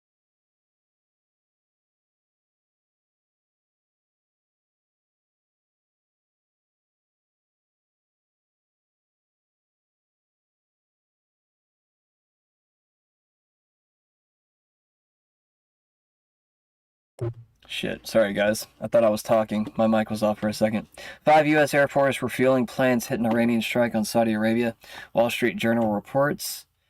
I think that means that there's about 7 refueling planes that have been taken out. There was 2 that collided with each other, at least allegedly in a report. And now it says in this other report that there's, I guess, 5 that were on the ground, maybe. Washington, D.C. is lying to the American people about what is going on in Iran. It is not going well. Also, where is Bibi Netanyahu? Why is his office releasing and deleting fake AI videos from him? And why is there mass panic at the White House? Him.com asking, is he dead? U.S. offers up to $10 million reward for information on Iran's supreme leader. $10 million. You could be rich if you turn him in. I'm kidding.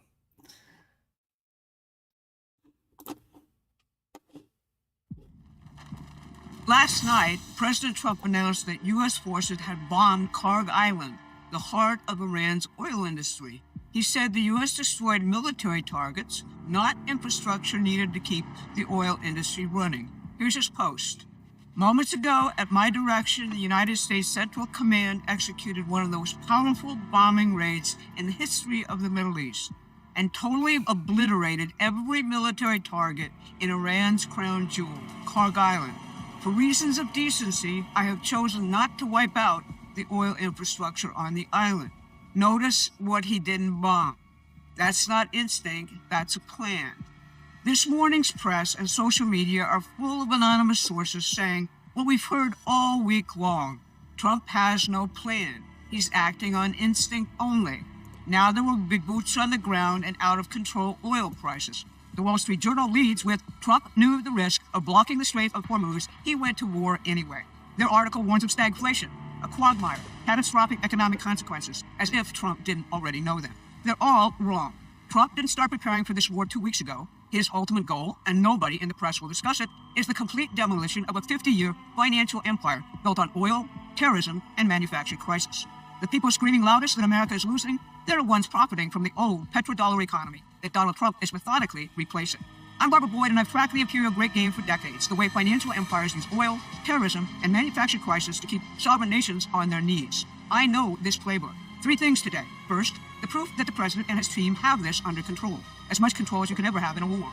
Second, how the oil economy extracted $10 trillion through what Trump advisor Peter Navarro calls the Iran care premium. And third, the nuclear century that Trump and the Gulf states are already building together. But before we dig in, please like and share this video. It increases our reach on YouTube. Let's start with the no plan charge. Read Trump's post carefully. He bombed the military targets, not the oil infrastructure. He left the productive capacity intact for the Iranian people to use once the present regime is gone. That's what he also did in Venezuela. That's a doctrine, not an impulse. Kimberly Strassel, writing in the Wall Street Journal, points out that Trump's first term created the possibility of finally ending the world's hostage status to Iran. He unleashed an oil and natural gas boom and secured the Gulf states' cooperation through the Abraham Accords, creating the basis for cooperation with Israel and economic development. The oil profiteers responded with Joe Biden and the green energy scam, which almost destroyed this country. But the planning didn't stop there. Conservative Treehouse points out that in August 2025, Trump met Putin in Alaska. 3 days later, Russia restarted its Arctic LNG terminals and began loading sanctioned oil onto vessels floating at sea, pre-positioned, waiting, seemingly with no customers. This week, Treasury Secretary Bessent announced a narrow sanctions relief window. Russian oil already loaded onto vessels as of March 12th and valid through April 11th. Where does that oil go? Largely to India and China, the primary buyers now locked outside the strait. And then the final step, Navy escorts through the strait and destroying the IRGC's ability to mine it. The military targets on Karg Island were essential to Iran's mine-laying capabilities. Here's Scott Bessent on Thursday. That was always in our planning, that there's the chance that U.S. Navy or perhaps an international coalition will be escorting oil tankers through. There are, in fact, tankers coming through now. Iranian tankers, I believe some Chinese flag tankers have come through, so we know that they have not mined the straits. Did you catch that? That was always in our planning. Despite every claim to the contrary, the Strait of Hormuz has not been mined. There's plenty of oil, the strait has not been mined, and the ability to mine it is being eliminated. The Navy is coming in. The real problem is London's insurance market and speculators on London's spot market. Last week, Lloyd's of London blinked. They are now negotiating with the U.S. Treasury Department after Washington set up its own mechanism for insuring vessels transiting the strait. So there is no physical reason for the oil price spike. None. Next time you see a blogger peddling doom and panic, ask them, what was their position on oil futures last week? That brings us to the deeper question. Why has Iran been able to run this racket for 40 years, and who's been collecting the profits? That's next. But if you're realizing I'm showing you things nobody else is... A system of speculation built on Middle East oil extraction. London became the center of oil pricing, insurance, and shipping for the entire world. The 1979 Iranian Revolution was a gift to that system, a primitive regime of religious zealots committed to permanent war, whose assets were quietly sheltered in City of London real estate and charities. Peter Navarro, writing in the Wall Street Journal this week, names what this produced. He called it the Iran care premium. Here's how he describes it. Roughly a quarter of the world's seaborne oil transits the Persian Gulf. When markets price crude oil, they must account for the risk of disruption. Even when no oil is actually blocked, the risk itself pushes prices higher. Oil markets behave like insurance markets. The greater the perceived risk, the larger the premium. Navarro calculates that Iran-related tensions have added roughly $5 to $15 per barrel to global oil prices under normal conditions. Apply that over a quarter century, and the cumulative drain approaches $10 trillion. The combined annual output of Germany and Japan quietly extracted, year after year, like a parasite. Let that sink in. And who collected that premium? The oil speculators, the financial markets, the City of London. Navarro's conclusion? Once the Iran threat is removed, the geopolitical risk premium collapses. Market equilibrium prices, he writes, could fall well below $60 a barrel. Think about what that means for every nation on earth that heats homes, ships goods, and runs industries. But this war isn't just Wow, $16 a barrel. That would be pretty awesome. about ending a... We might have like, what, 50 cent gallons of gas with shit like that here in America, at least. $16 a barrel. Think about what that would be for Americans. Like, we always get like some kind of weird premium. 40-year racket. It's about what comes next. And what comes next is something the Empire absolutely cannot allow. The panicked merchants want you to think this is about revenge or Israel or neocon regime change fantasies. It isn't.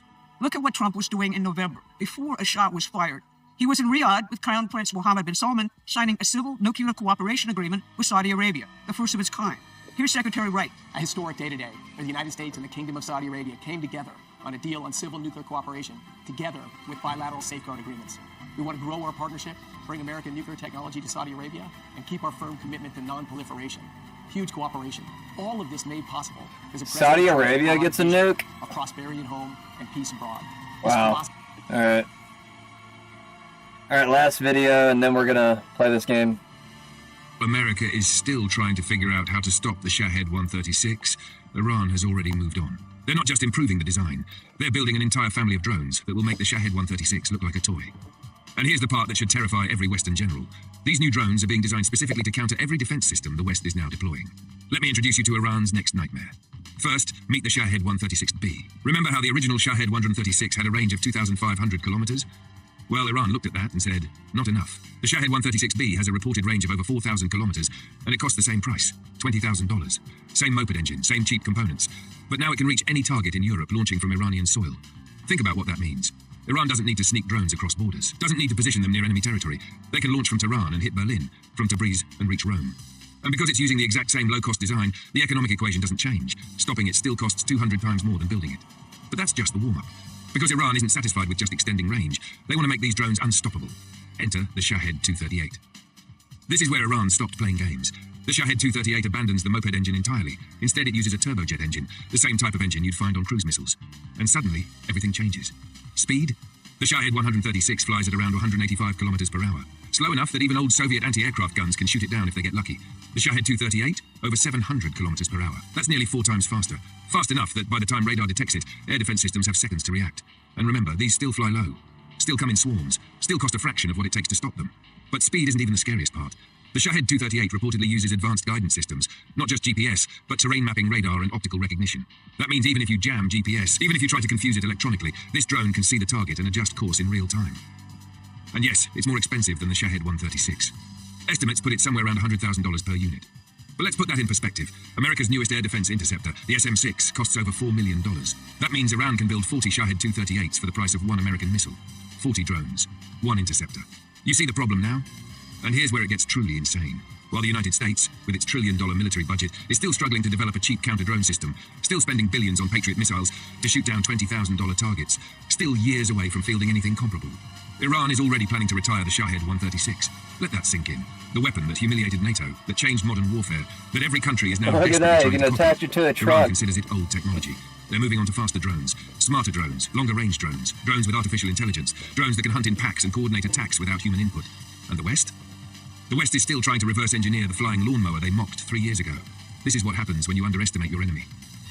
This is what happens when you spend 40 years telling yourself that sanctions will cripple a nation's technology.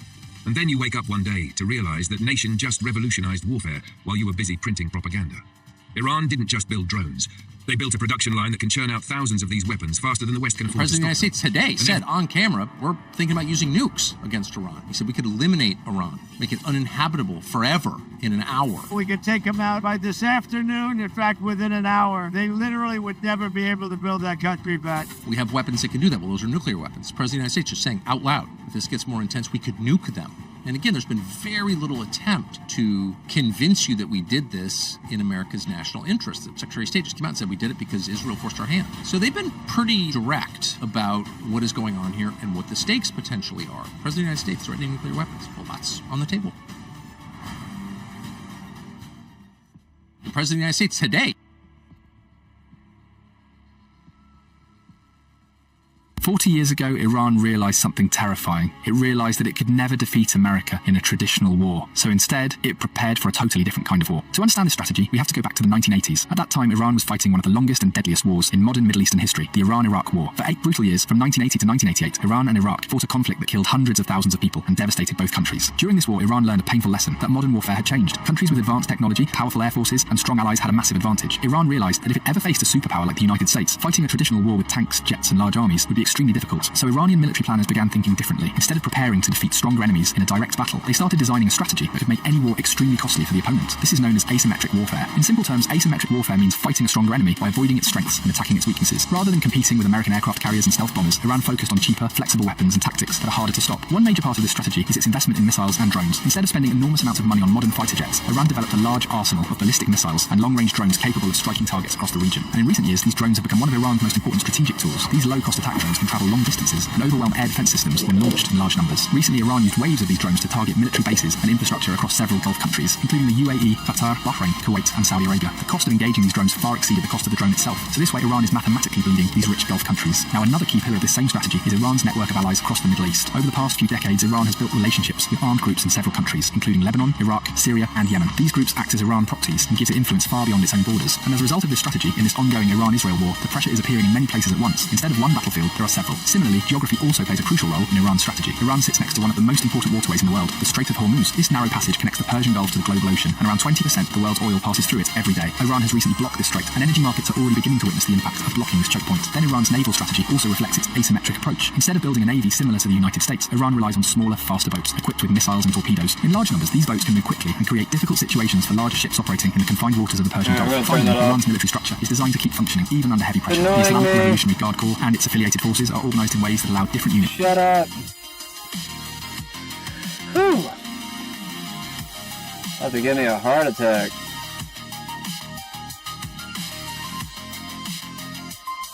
Get this crap off the screen.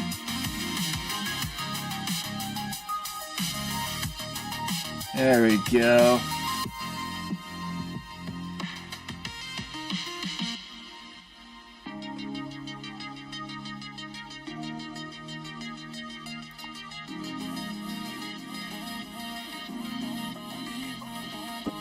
So I probably should turn it up a little bit. Where you at?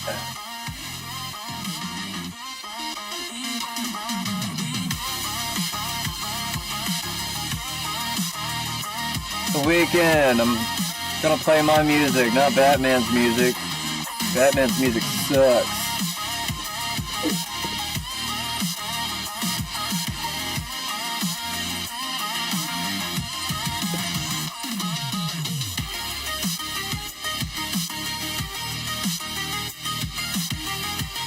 What's that? Oh. Wayne's Tower.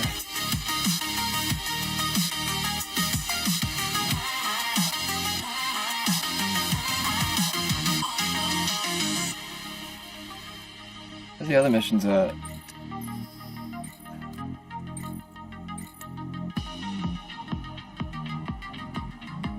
Where's the other missions at? Oh wait. Oh yeah, I gotta access it a different way. It's not it. Here it is.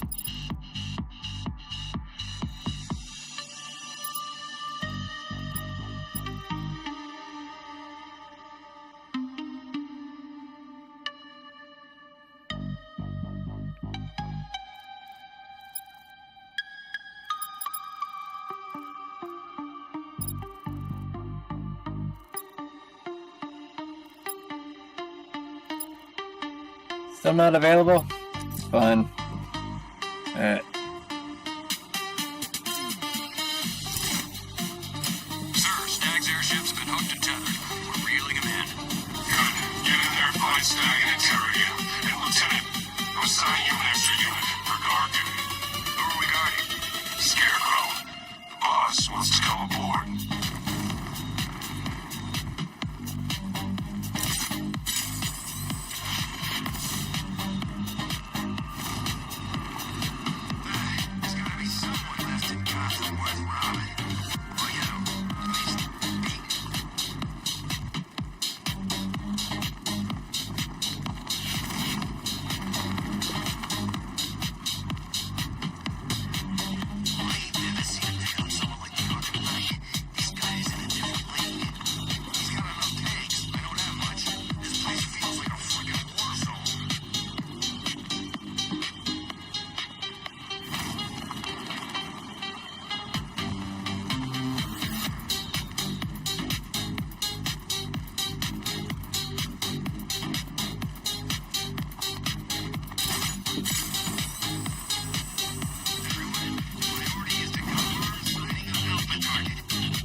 Not what I wanted. The militia have captured Stag's airship and set up a watchtower with sentry guns. Looks like it's controlled from that central command point. I need to take it out. That soldier is equipped with a device that can track my detective mode systems. If I use it for too long, I'll be able to pinpoint my location and alert the others. Can you imagine Stag's face when we harpooned him? Yeah, I bet he thought he was safe on that airship. Who flies around in an airship for crying out loud? It wasn't exactly a tricky shot. What's he even doing in Gotham anyway? What was he gonna do? Ruin the city?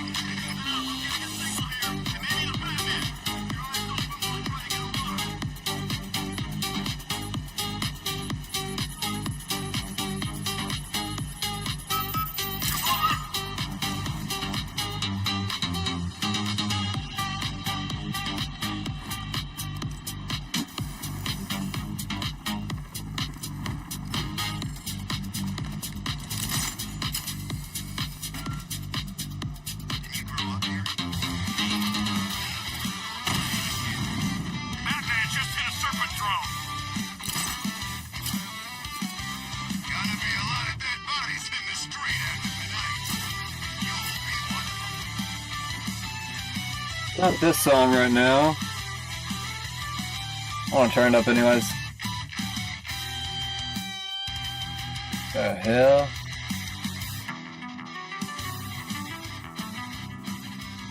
That song didn't make the cut. Didn't make it on a playlist.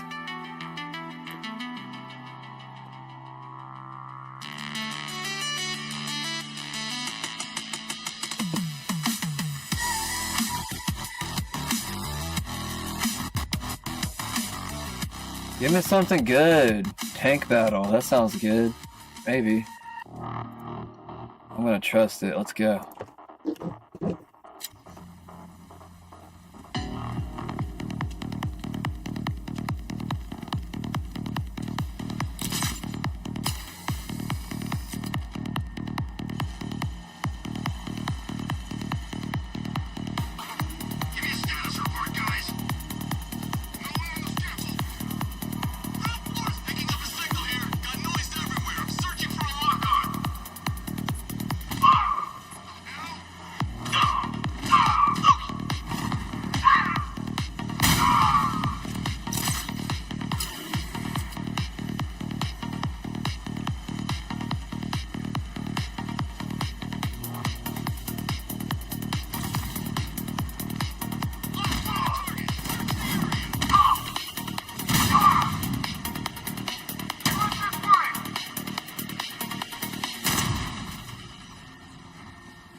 Wrong one.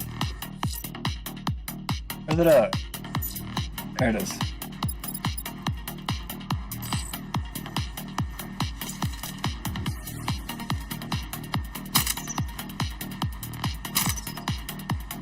Oh wait, I gotta hit their guns, don't I?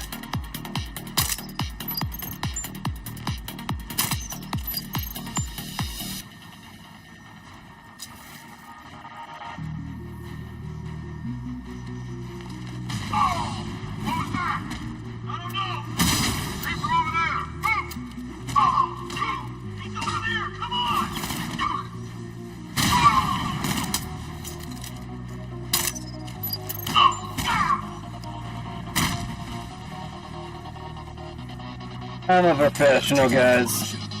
Now to disable the tower. Alright, what? Oh.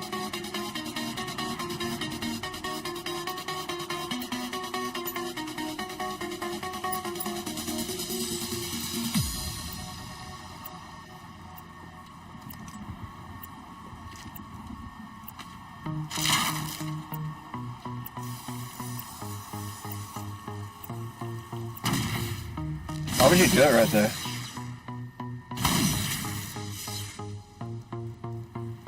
what?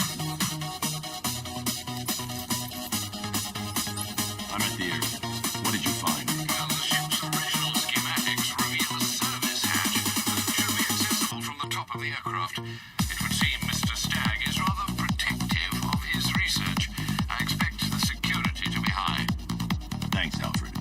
Lucius, how's the remote hacking device coming along? I think I'm about to need it. Maybe you should add clairvoyance to that job description, Mr. Wayne.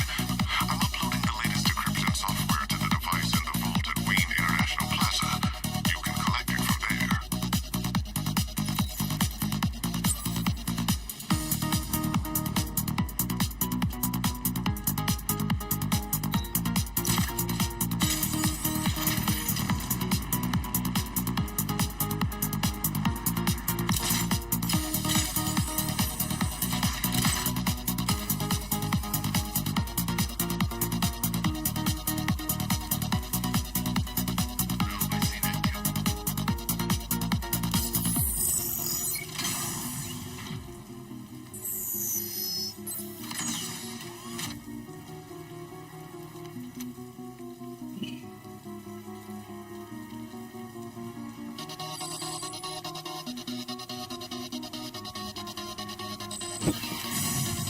Let me check everything real quick. I don't even check and see if this is on the screen. Okay, just making sure. Gotta check. Alright, let's go. There's a service hatch on top of the airship. I can use the remote hacking device to get in. I can see why you like it up here, Babs. Gives you time to ponder the really big questions, like is Oracle dead? Is it all my fault? Who's going to die next? Now let's get down there and find out. The hatch is locked from inside. If I can locate the control panel, I'll be able to bypass security using the remote hacking device.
Is it?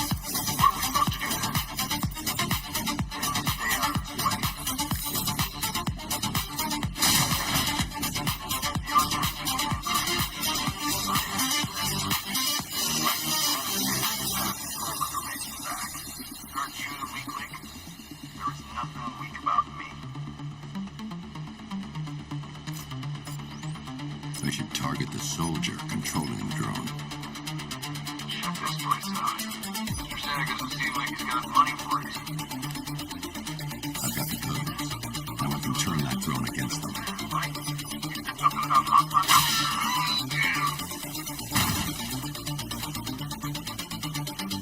It's locked electronically. If I can find the control panel, I should be able to override it with the remote hacking device.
I'm supposed to do, like, blow it up? Look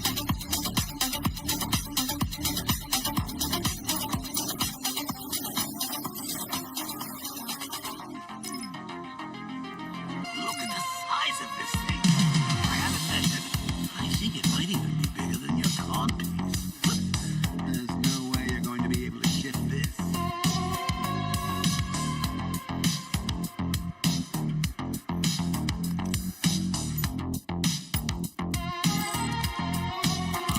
Let's just find a way to move this container. I have to track down some.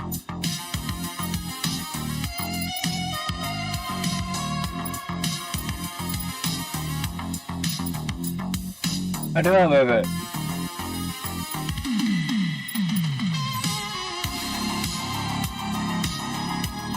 Wouldn't let me put explosives on it, so...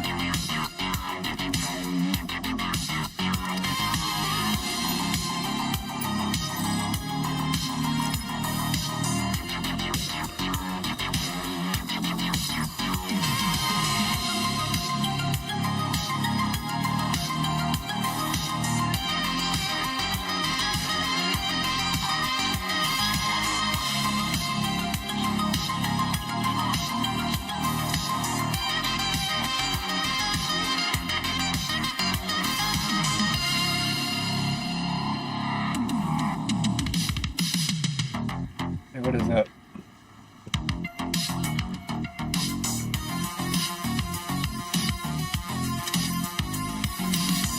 I should now have full rotational control of the airship stability system. However, the hacking device will only work within a certain range of the control circle.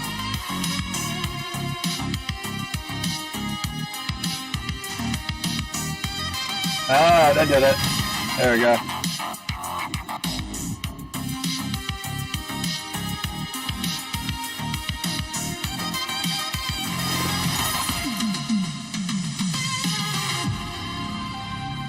Oh, God.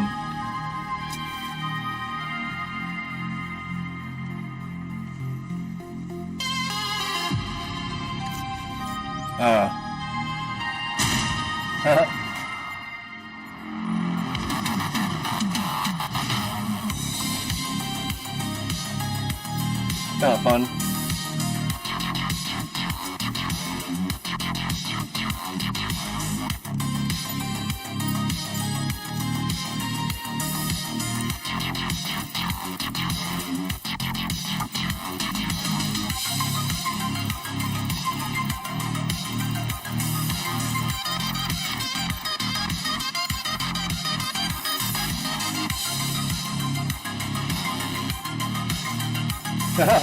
I gotta keep doing it.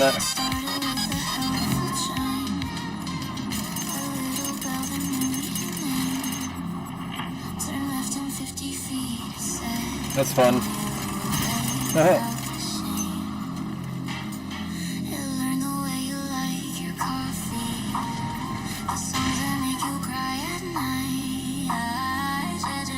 I gotta get it now. I guess I gotta get it. What the fuck? Come back.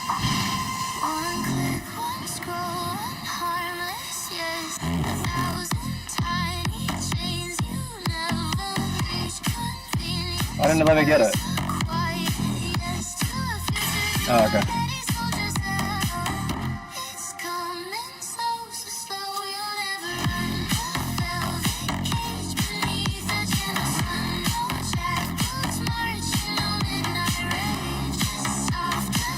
Oh, okay.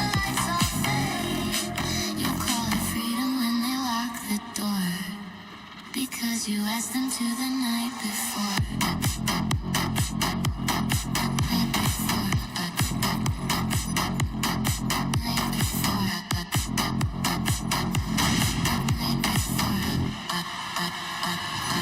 Your heartbeat on their servers now. Your dreams in me little rose. They know when you're lying to yourself better than anybody.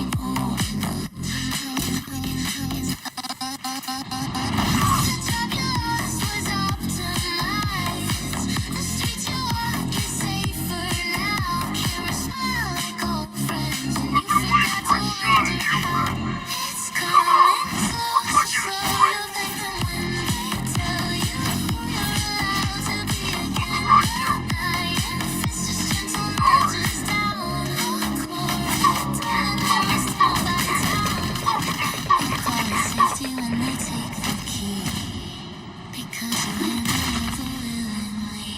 Wasn't that hard?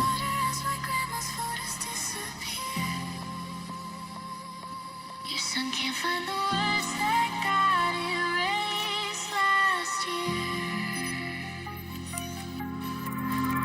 You try to remember what it felt like to be wrong, but the system sings you lullabies and you've forgotten every song. One day the mirror doesn't answer. And from the look of him, he won't last much longer. I need to save him. One day you ask a simple question and the silence is the reply. You look around for someone else to blame, but everyone's wearing the same soft chain. Nobody's even got any guns.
Damn, baby. Look at that.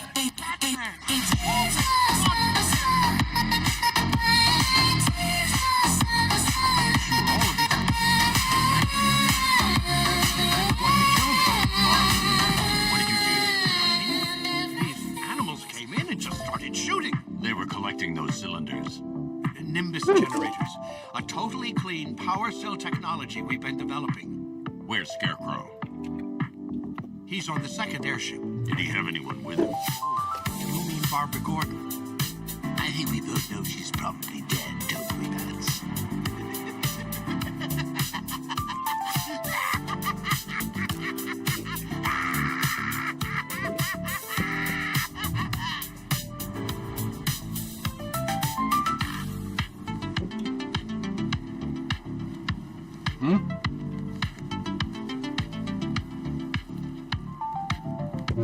What is it about?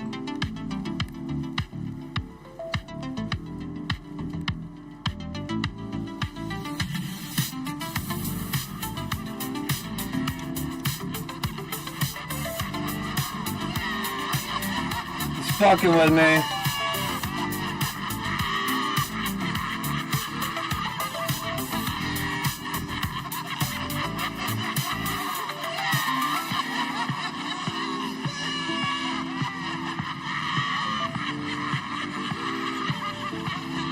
I'm supposed to fight him?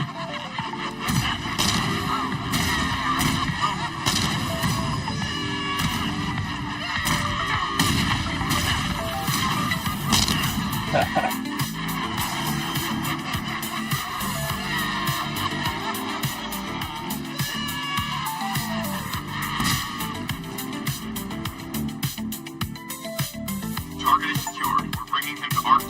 Over. Quiet! Wave goodbye. That's the last time you'll see him.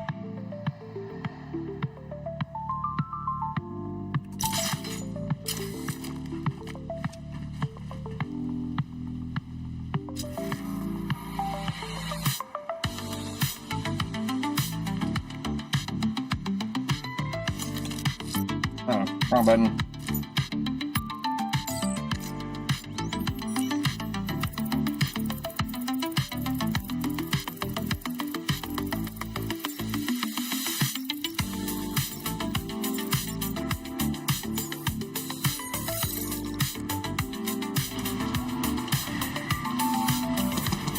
What the hell?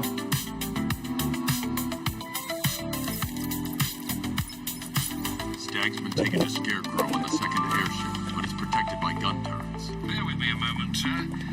Right. The schematics show a security terminal in the research laboratory towards the rear of your current vessel. You should be able to disable the turrets from there. That's quick.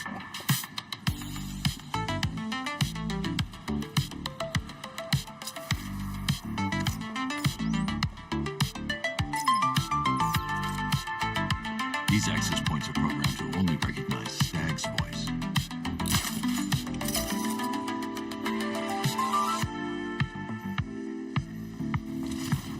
Okay, how do I get through? Oh wait, I gotta use that little thing, don't I?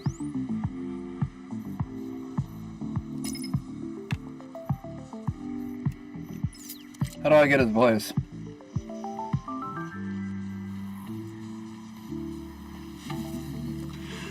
I could feel you losing control there.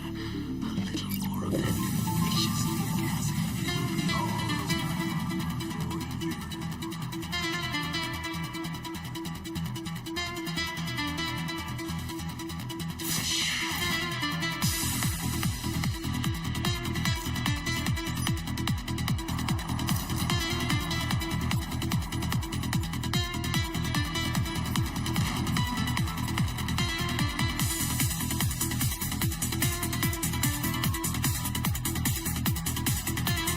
Why isn't it moving? There it goes. Did you think you stopped me in these chemicals, Batman? You really delayed the inevitable. Gotham is mine to do with as I please. The same is your friend. Oh, little Barbara Gordon. Close your eyes. Cowering in the dark. Cursing the hero who failed her. She has become your weakness. Your obsession. You don't let me control it. There it goes.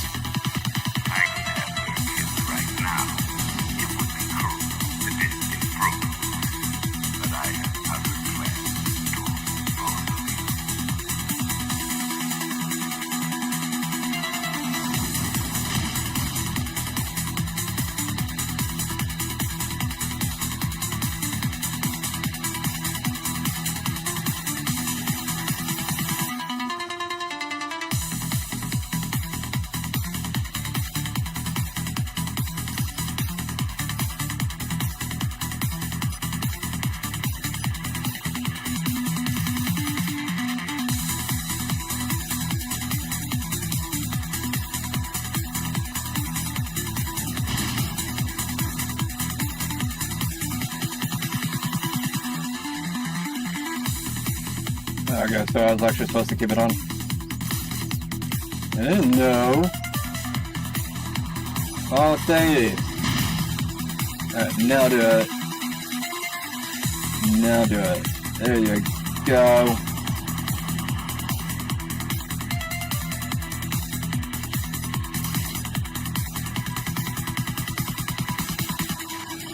There we go.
I need to get closer.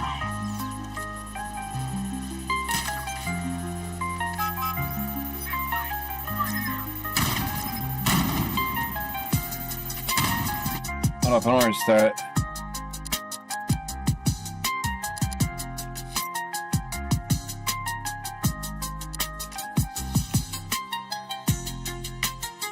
I didn't realize it was gonna like detect me that quick. I was just like, what? You know, time to like study the rim yet.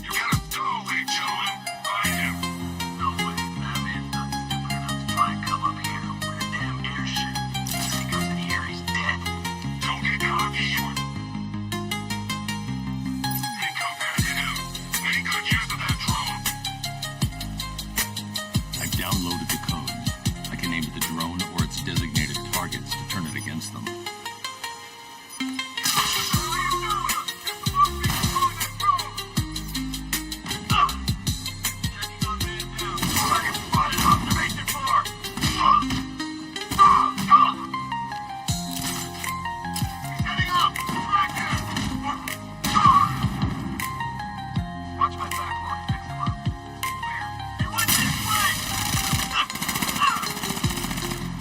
What the fuck? That was weird. Why did he jump over there?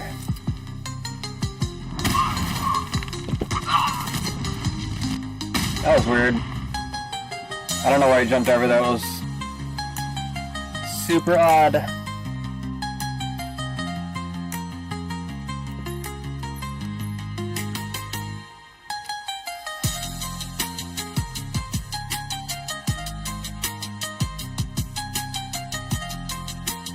Why can't I use it? I already have it.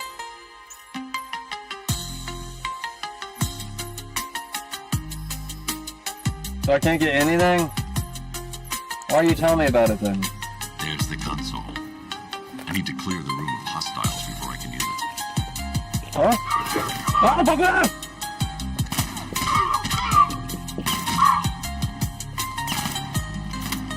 Dude!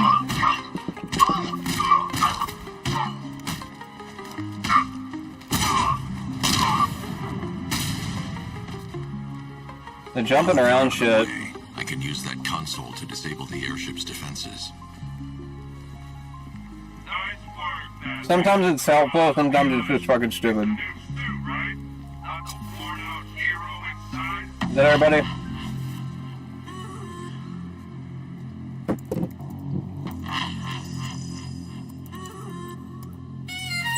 No more weapon systems for you. The weapon system controls are locked behind a scanner keyed to What? Stag's fingerprints. Without a clean set of his prints, I'm locked out. That's Maybe the lame. CCTV camera feed can help me. I should scan this footage to see if No way. Stag's hands touched any surfaces during the abduction. I might be able to reconstruct the full set of prints.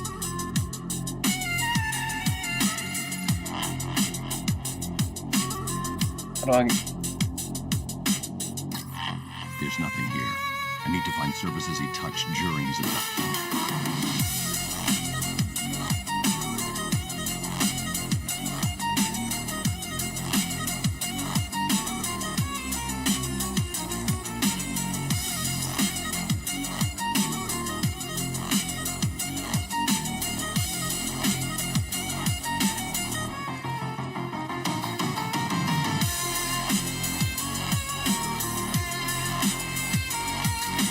He touched that railing and he steadied himself. I should check for other places he touched. There's more chance of getting a full set of prints.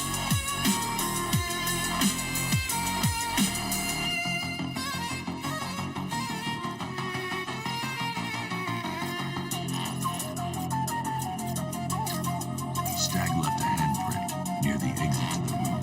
I should search for more prints.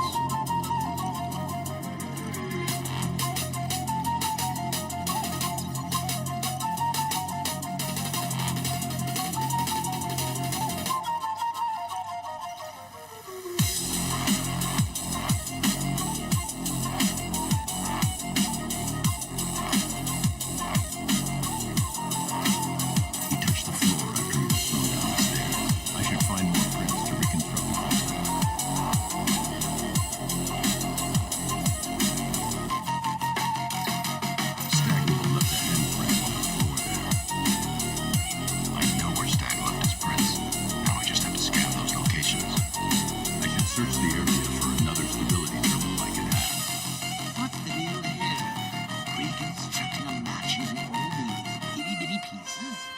Oh, and speaking of itty-bitty pieces, what do you think they're going to do to the bottom? I've been able to reconstruct Stag's middle fingerprint. 3 locations left to scan.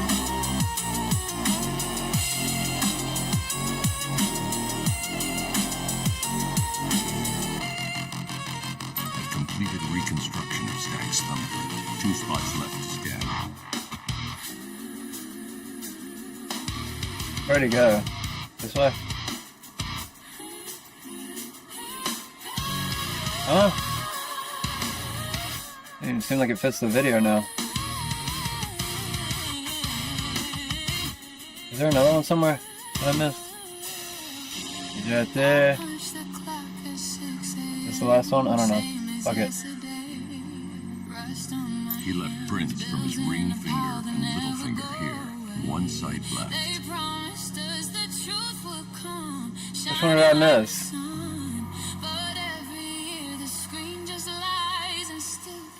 I don't see the other one.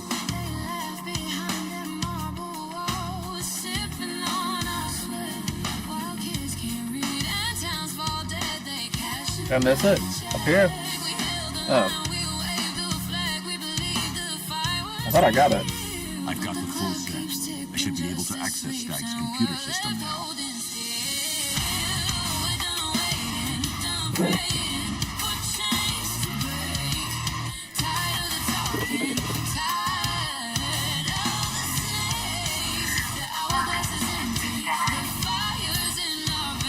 I can't remotely disable the turrets on target, but I can control the turrets on this ship.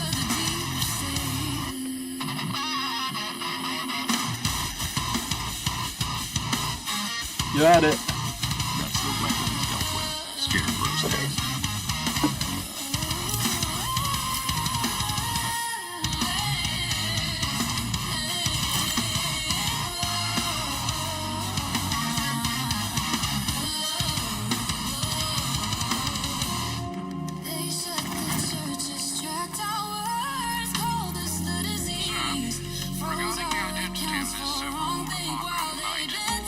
What have you found?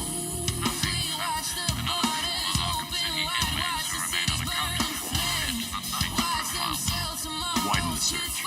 When Joker took over the asylum, dozens of inmates escaped. Focus on young men with military experience. Now the enemy with suits and ties and hides behind the law zone.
Shit, I didn't mean to hit him.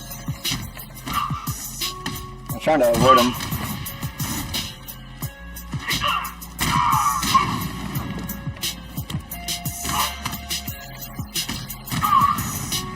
Everybody?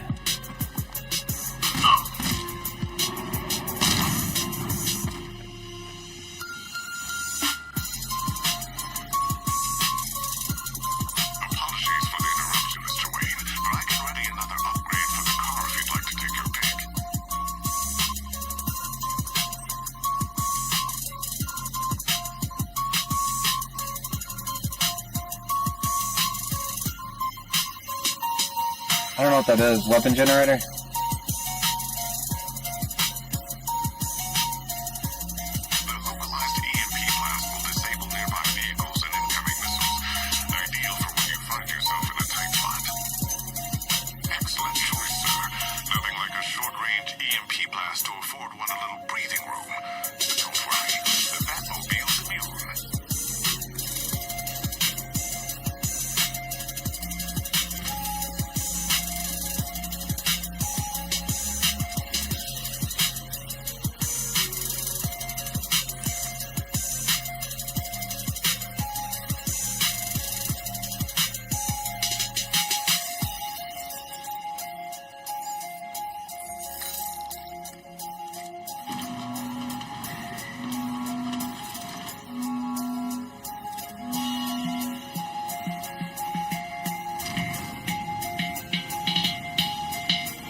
Oops, I didn't mean to do that.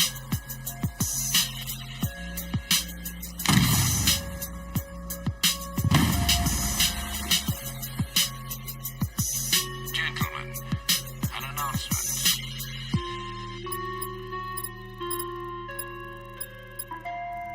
Our one-time friend, Mr. Stagg, neglected to keep the cloudbursts charged. Do I have that thing? ready for The voice encoder or whatever it was called.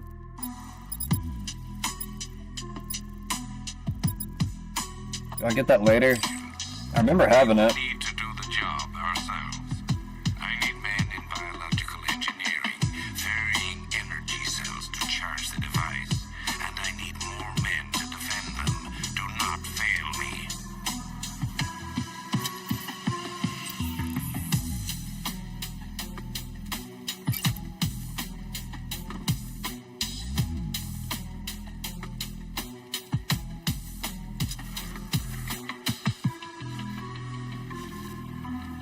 What do I need it for?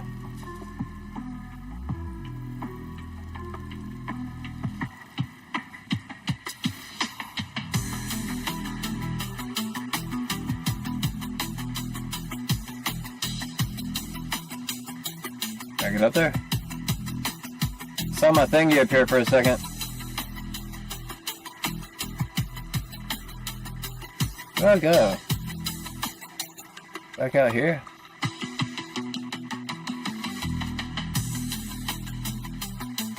What am I using the thingy for? I don't understand what I'm moving. Do I need to look at something in here, maybe? Maybe that's what it is. What am I moving? I don't know, let's just start moving shit. Okay, I saw something moving there.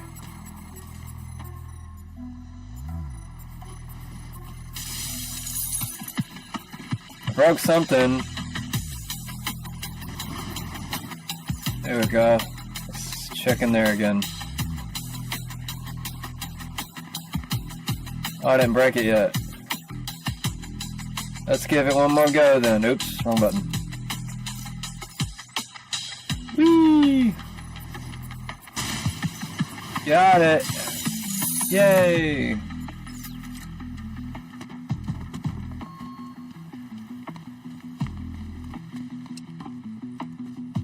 Sometimes you just gotta FOFO. FOFO always does the trick. Trophy locations?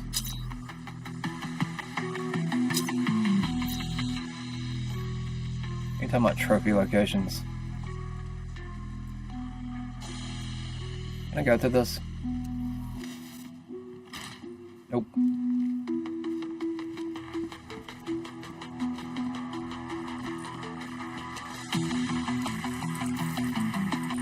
Let's close up.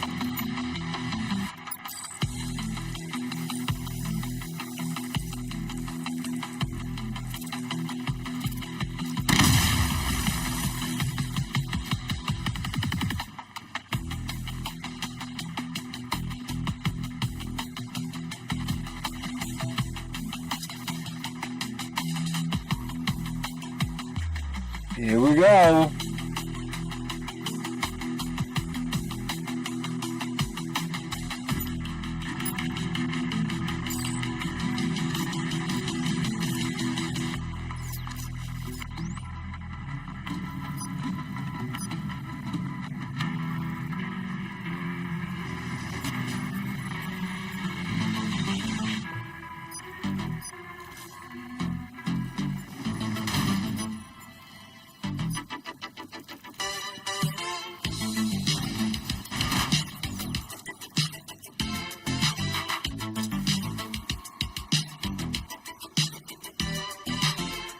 How do we get in there?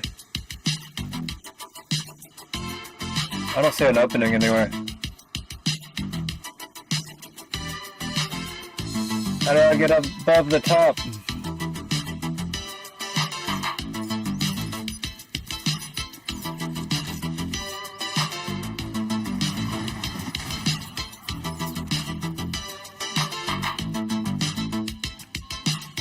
Oh. Oh wait, did I get... Oh, okay. I think that's how.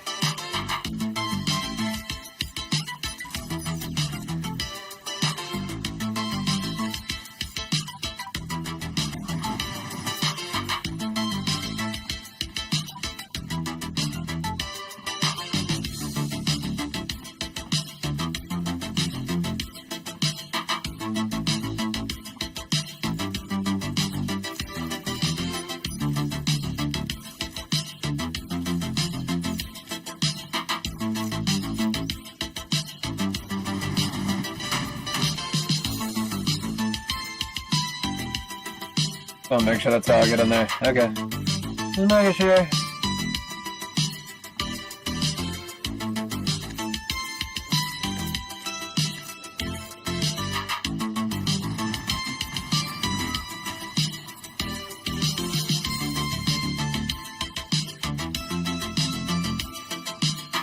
Can I climb above that shit after I get up there? Oh, okay, cool. Kill. Whee! I forgot to do the rest of it, my bad.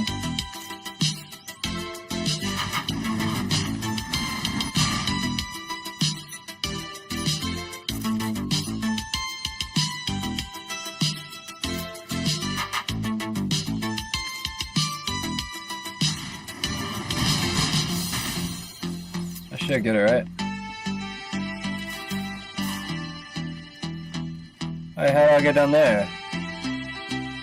Oh, man.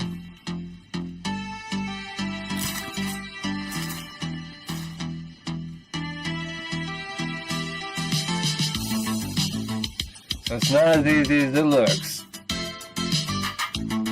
Alright. Why am I wasting all this time on this? I shouldn't even be wasting my time on it.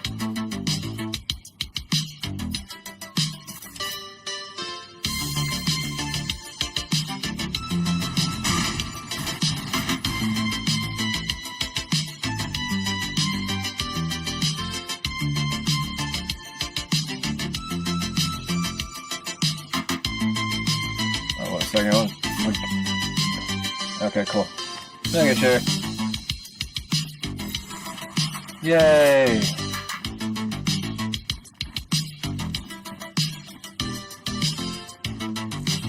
Now what? This way?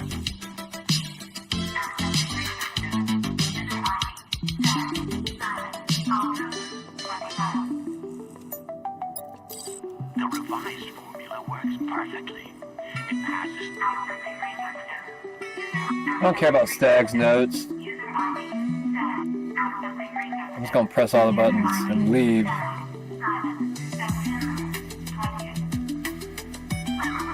Oh, we open this shit.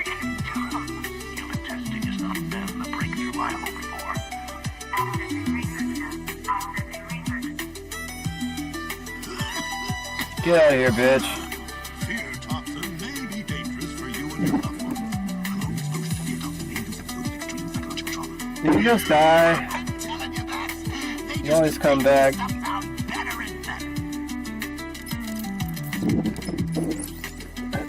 Alfred, Stag and Scarecrow were working together on a project codenamed Cloudburst. But if that's the case, why is Scarecrow attacking Stag?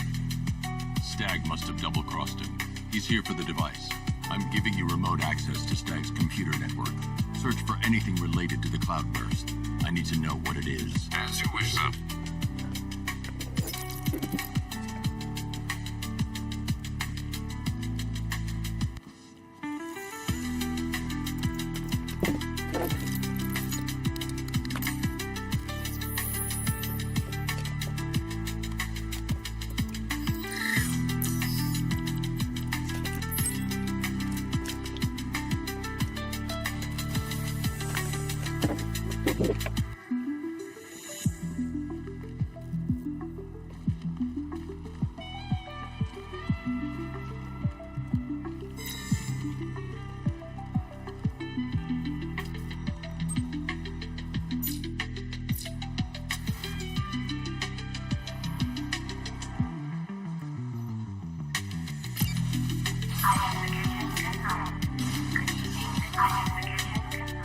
Please let me go.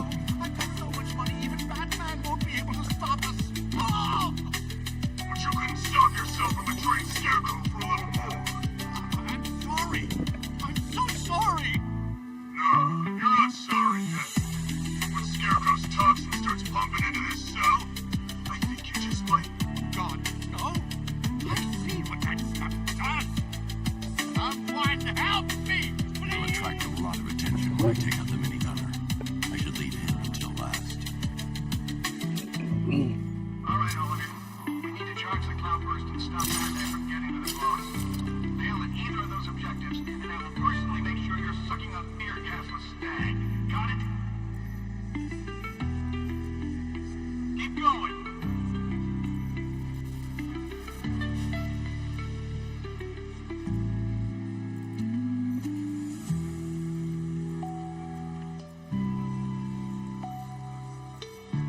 The other guy go. Our work is nearly done. My calibrations are almost complete, and the Cloudburst will soon be charged. Until then, keep supplying me with energy cells.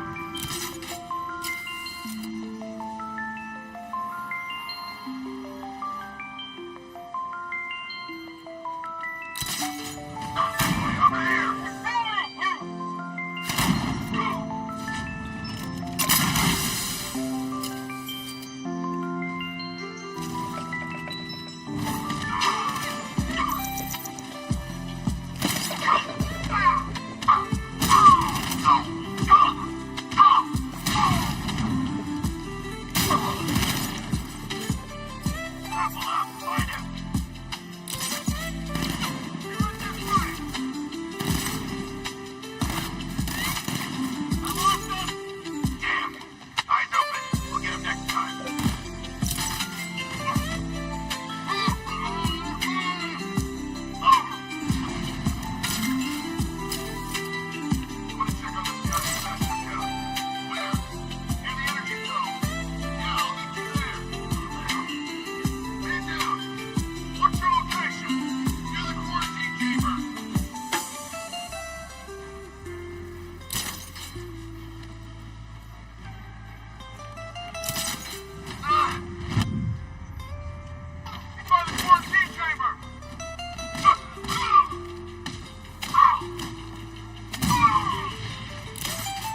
Oh, damn, you got me. I wasn't paying attention to my health. Come on, you can't die. I didn't kill you. Got too cocky.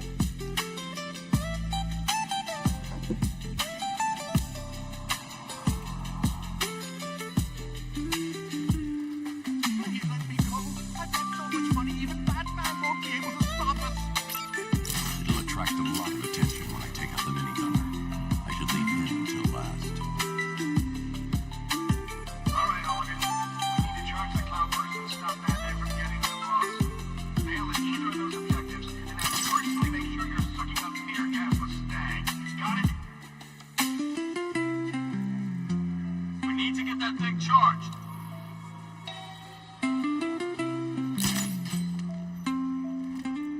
Damn.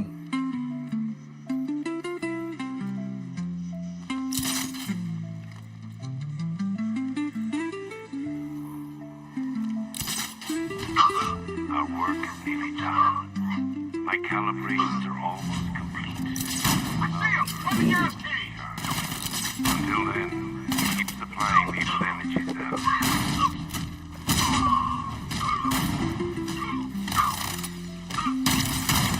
Woo! I'll tell you everything. I'm coming for you, Frank. Nothing we can do here. Run out and find him. Mind those Spanish points. Plenty mine on bid. We should check on the guy Batman took out. Where is he? Over here, by the power course. Be quick. Ouch. That looks like it hurt. Batman's making us look like idiots. He's playing games with us. He wants us to be scared of him. I ain't scared of that costume freak. Nothing we can do for him. We spread out. Get revenge.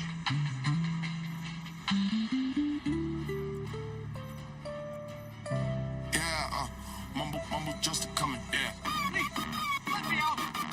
Yeah. Justice coming. Zelensky acting big, yeah, on the screen he glow. One dragon, useless mess, bodies in the snow. Pockets full of green from the west, they send the dough. People dying for nothing, man, it's on the show. Talking peace, but bombs keep dropping night and day. Actors in the field, scripts from far away. Useless fight, endless night, justice on the way. Tick tock, clock stop, end of his play. Justice coming soon, to the useless. Zelensky running, somebody can't no more. Bombs and lies, guys on fire, true at the door. Yeah, justice coming soon to the useless war. Flags waving high, but the ground all red. Boys sent to die for a puppet. Feelings flowing in where it go, nobody says. Cities turn to dust, families fled. We post a pic, smile wide while the world ignore. Deep things pulling them, begging for more. But the tide gon' turn, waves crash the shore. Justice whispering now, soon it gon' roar. Justice coming soon, to the useless war. Zelensky running, somebody can't no more. Bombs and lies, guys on fire, true at the door. Yeah, justice coming soon. Oh, what the hell? That's not what I wanted. Yeah, coming soon. Mumble, what done? Zelensky zoom, with the end begun. No more funds, no more fun. Justice one. Mumble, fade out. Sun go shine on one. Justice coming soon. Yeah, to that useless war. Zelensky running to what he can't no more. Bombs and lies, guys on fire. True at the door. Yeah, justice coming soon to that useless war.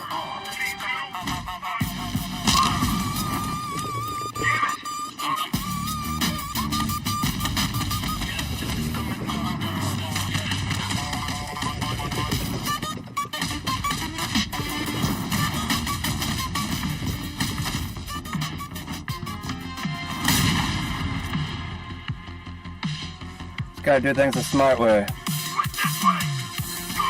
You got a new gun. He came back with a new gun. That's funny.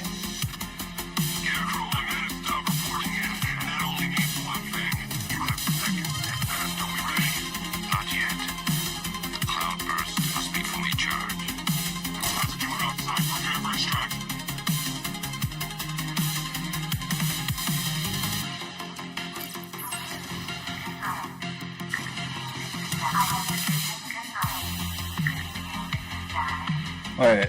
I can't run this way. My bad.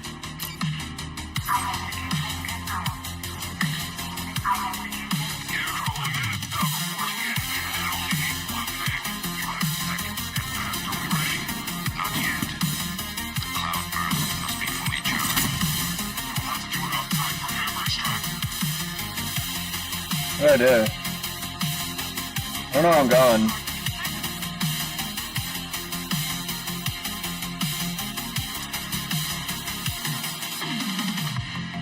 The fuck?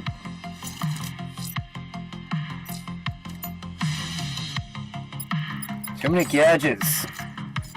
Go gadget hacker device.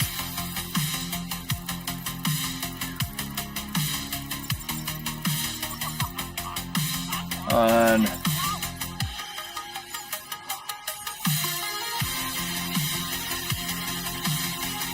Oh, whatever. Just give me all these frickin' puzzles.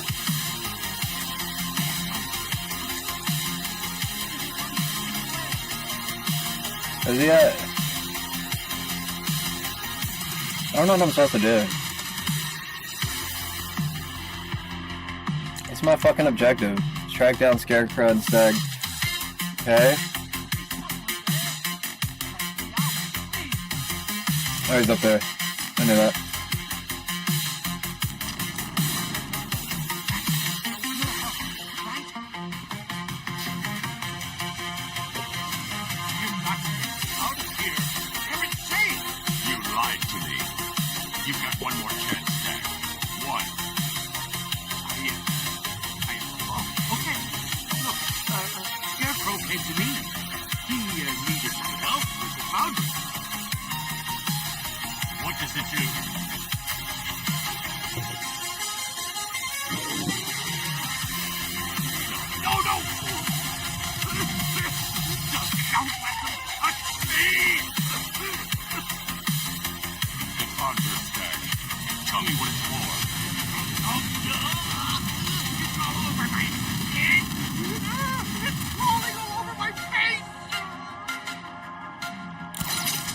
I should leave you to your nightmare.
This music kind of changes things, doesn't it?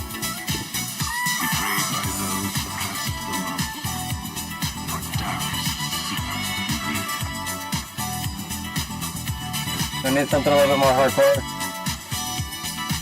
I think I do.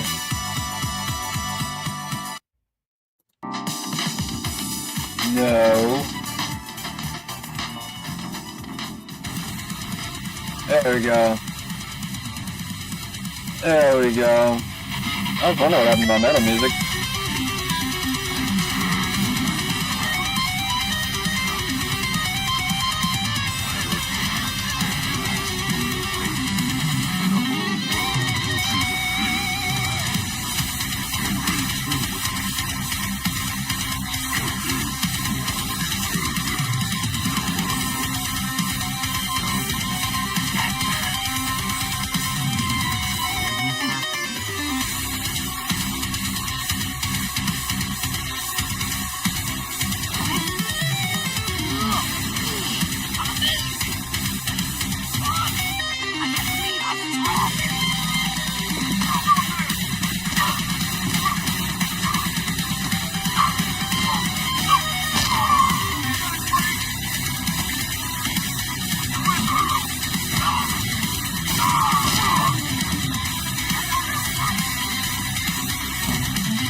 Perfect timing for the music. Yeah. Pretty sweet.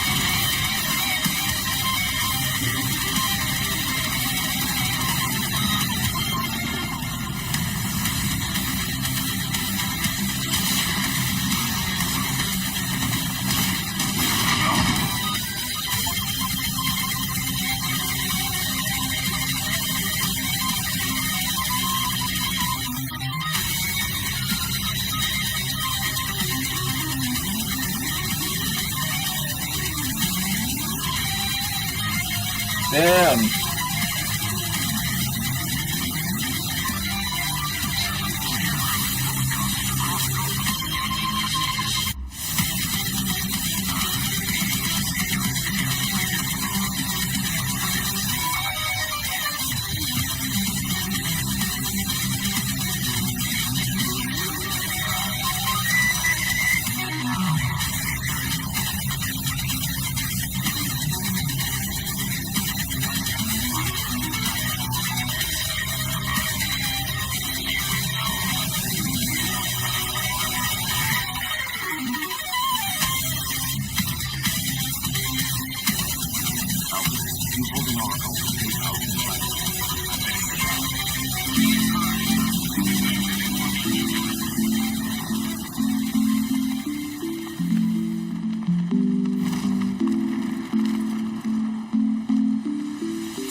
Barbara!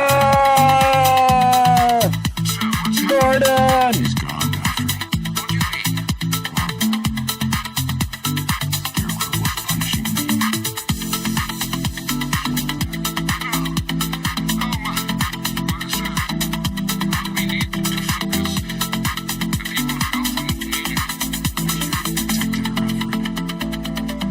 He's dead because of me.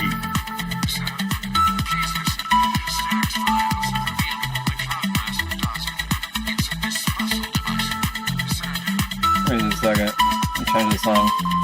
Jeez. So loud.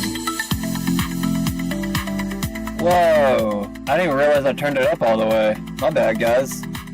I was wondering why it was so damn loud. I thought it was halfway up. I didn't know it was all the way up. Jeez.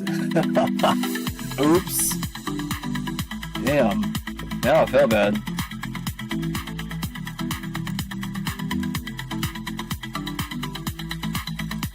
Did not know that happened. Alright, back to the game. Wait, oh yeah, I was supposed to change the song. I don't feel like that song right now.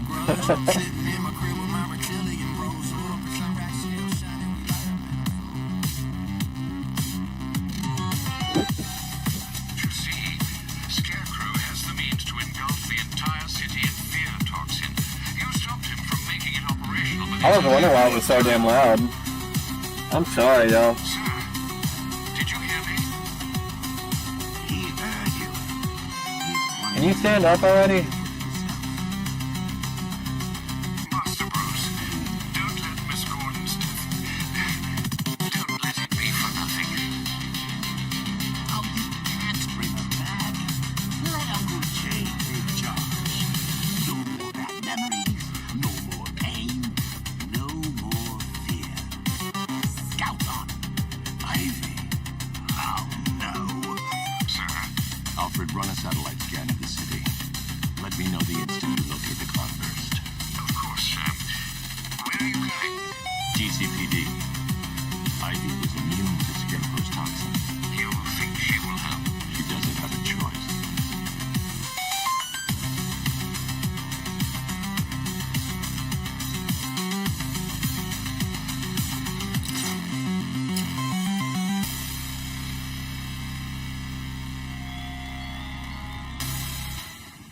What happened in the safe house was not some cruel game.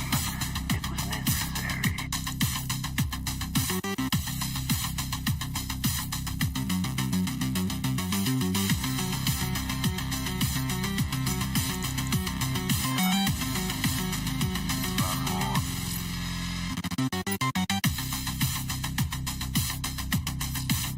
Whatever Riddler's built beneath Chinatown, it's not going to stop me. The hero failed. That's what I want the world to see.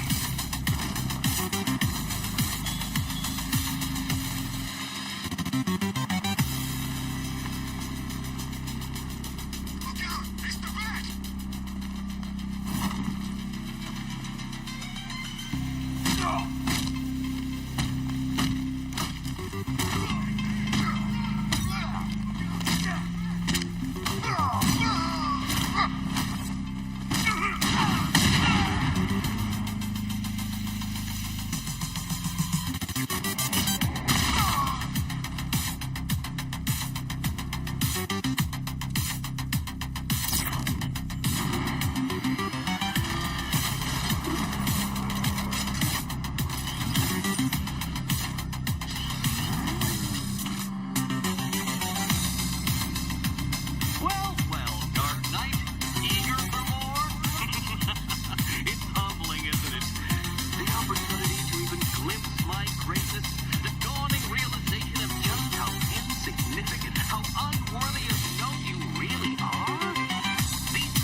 call it hate.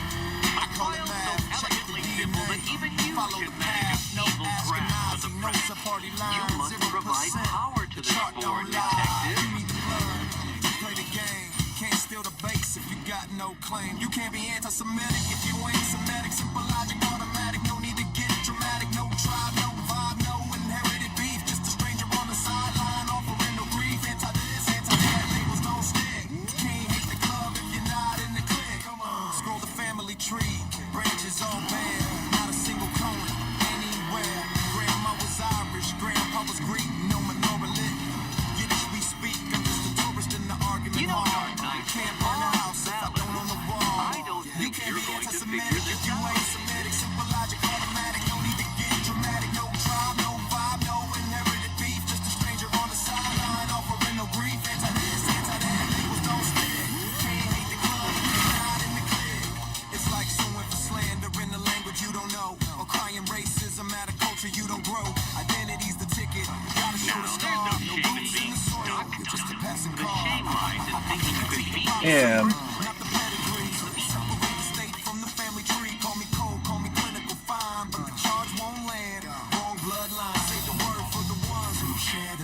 I'm outside the circle, not playing the game. You can't be anti-Semitic if you ain't Semitic. Simple logic, automatic. No need to get. How do I get across? No tribe, no vibe, no inherited beef. Just a stranger on the sideline offering no grief. Can't take hard, can't take that. Labels don't stick. Can't hate the club if you're not in the clique. You can't be anti-Semitic if you ain't Semitic. Simple logic, automatic. No need to get dramatic. No tribe, no vibe, no inherited beef. Just a stranger on the sideline offering no grief. Can't take this, can't take that. Labels don't stick. Can't hate the club if you're not in the clique. Come on. No star, no stripe. No ancient claim, just a voice in the void. I don't even think I've started the whole thing yet. Have I?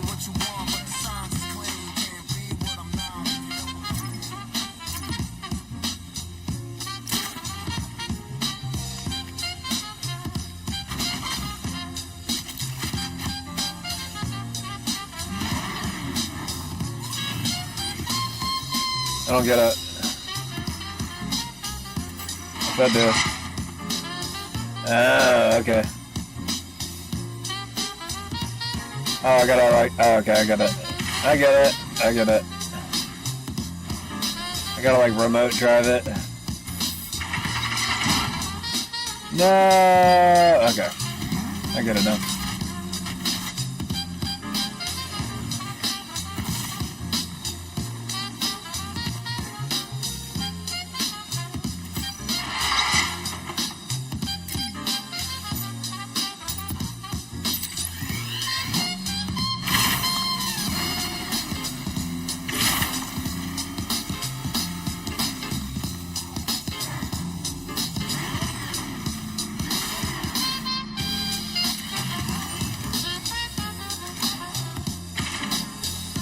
This isn't just a test of intelligence, Dark Knight. It's a test of skill.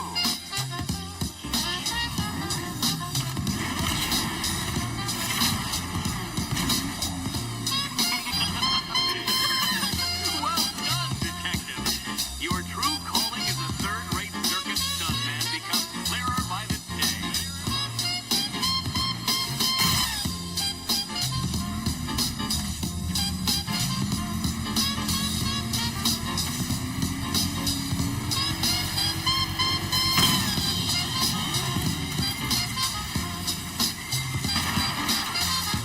Congratulations, Dark Knight. You've earned the right to play the next part of the puzzle. Head over to the board.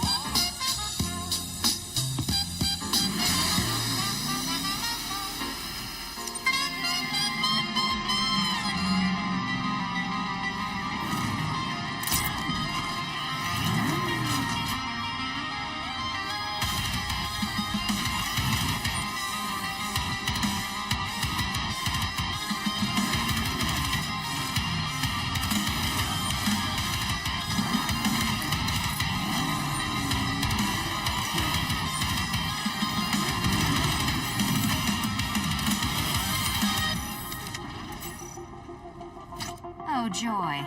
Time to play the Will My Head Explode game again.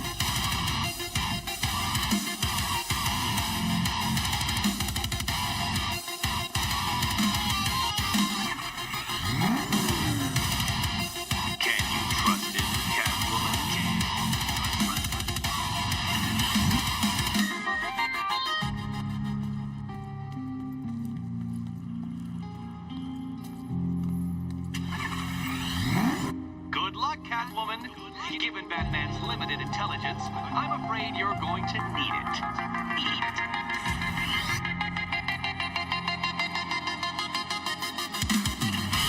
Oh, this is too tense to watch.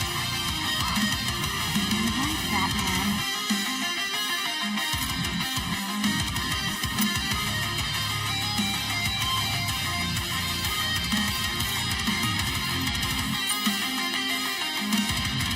Head still attached? Great. Collar still attached? Not so great. Congratulations! You've achieved a very minor victory of not being as stupid as you look. Not stupid as you look. Now, gentlemen, celebrate your survival by telling Batman all about the exciting orphanage development. Celebrate the orphanage development. No, you do it. Now, Kitty. Kitty. Why, Batman, there's a big, mysterious green door. Yes, yes, there is. Come back to the orphanage, Batman, and I'll let the pair of you through it. Gentlemen, this evening is not about you. Wait.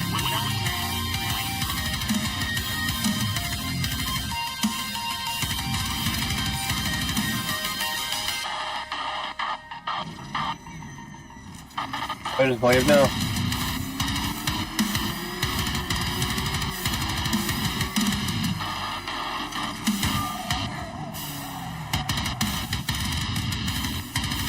Well done, Dark Knight. You should, I hope, be beginning to comprehend the breadth of the tasks ahead of you, the sheer scale of the gauntlet I have thrown down. Or perhaps not. Perhaps you're feeling cocky. Perhaps these early victories have filled you with false hope. Well then, ride that wave of smug satisfaction all the way back to the orphanage. I'm waiting. The orphanage.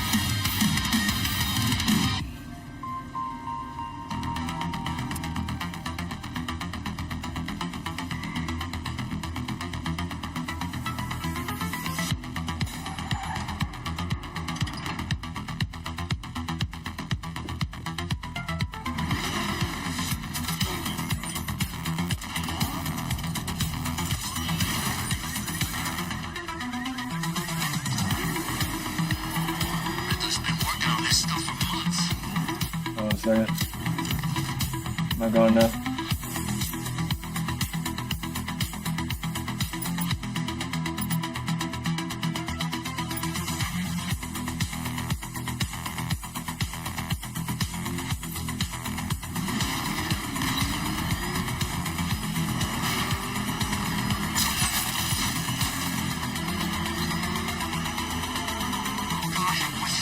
What's he doing? He's tailing us. Keep driving.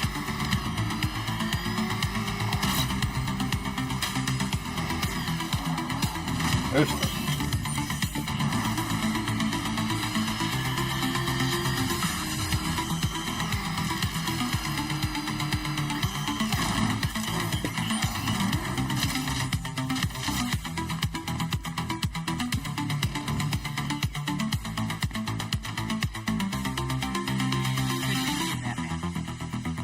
Good to see you too, babe.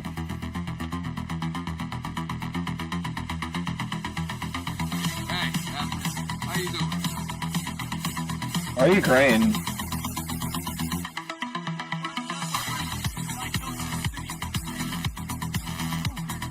Watch yourself. I'm going through here.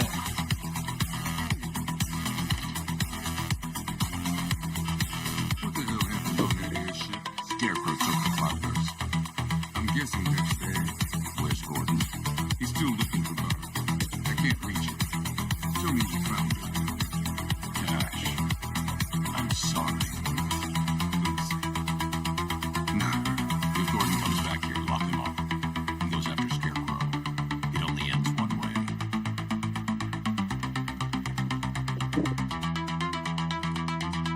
Alright. Let me change this stupid song. About 3 hours in. Might play for like another 25 minutes or so.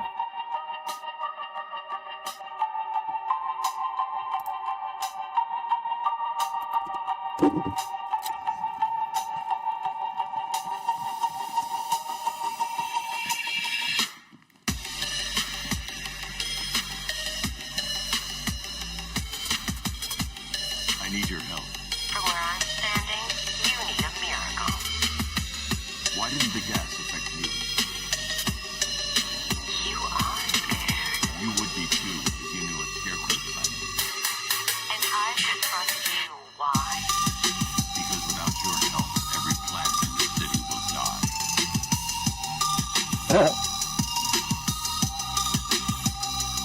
Knew how to speak to her.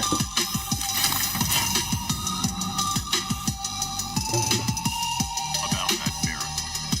I created four counter-effective toxins. It's easy in your hand. And to manipulate plants on a molecular level. Could it protect the entire city? Theoretically, there's no way I can reduce the number. Let's get you some backup. Where to? The botanical garden. They're the oldest plants in London. They'll tell me what we need to do.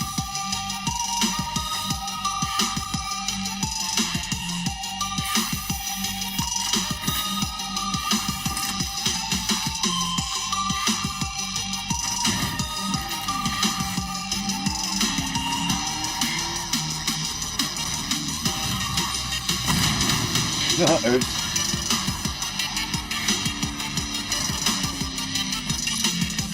The shutter door isn't opening. What's happening? There's one big motor of a tank driving around out there. It doesn't look friendly. Neither do I. Open the shutter door and I'll scan it from the rooftop. See if I can find a weakness. I'll open it. Just try not to get killed.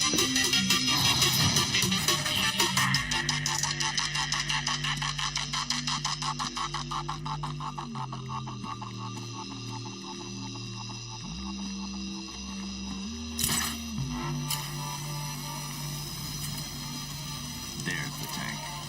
I'll need to scan its hull to find a weakness I can exploit. I need to zoom and focus on the target to scan from this distance. That's the left side scan. Now I need to scan the rear and the right. I'm too far away to get a readable scan.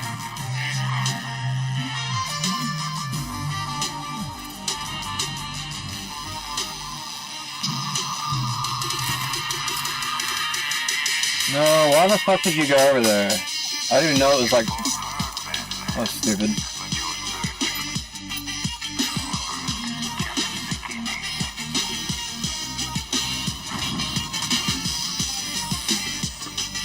Get off. God damn it.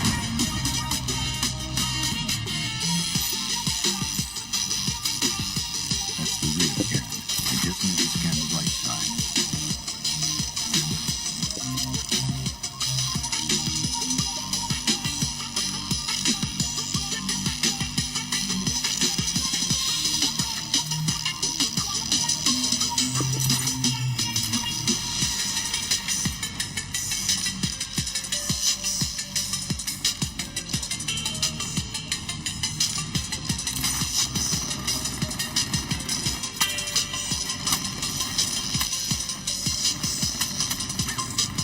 I've already analyzed this section. The fuck is shooting me? Alright.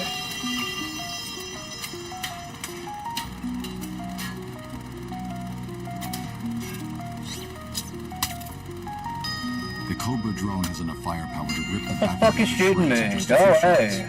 And its armor is too thick for my weaponry to penetrate head-on. However, there is a weakness. The drone's rear exhaust port leads straight to the power core. One well-placed shot with the Batmobile's 16mm cannon should take it out. Okay, finally stop.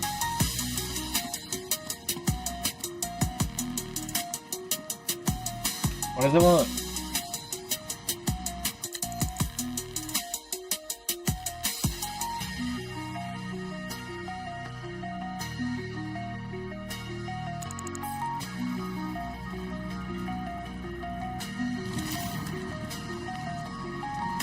I need to get out of the tank's range before I can call in the Batmobile.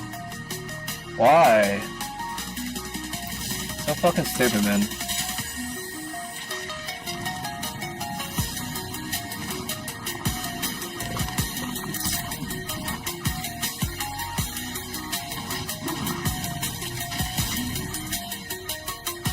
I can use the radar to track. I can't attack the Cobra tank head on. I need to get behind it undetected and Target the exhaust port.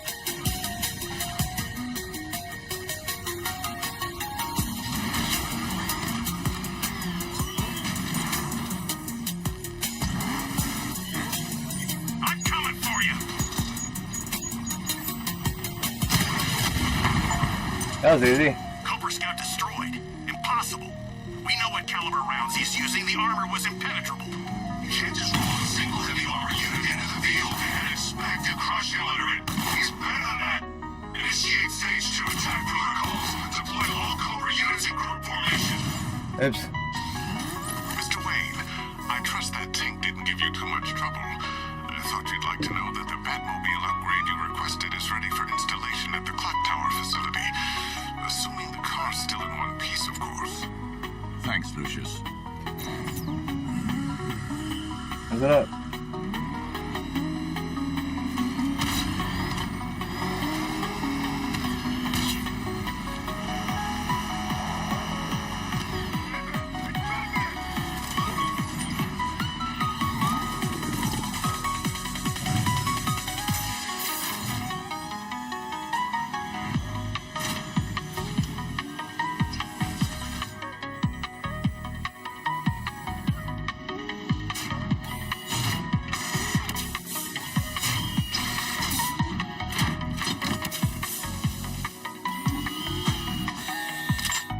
Oh yeah.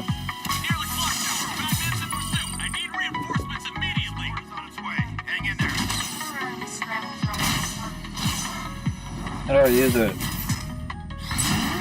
Now to get Ivy to Unlock requirements. the botanical gardens. Batman's in pursuit. I need help. Send support teams on my position. Reinforcements incoming.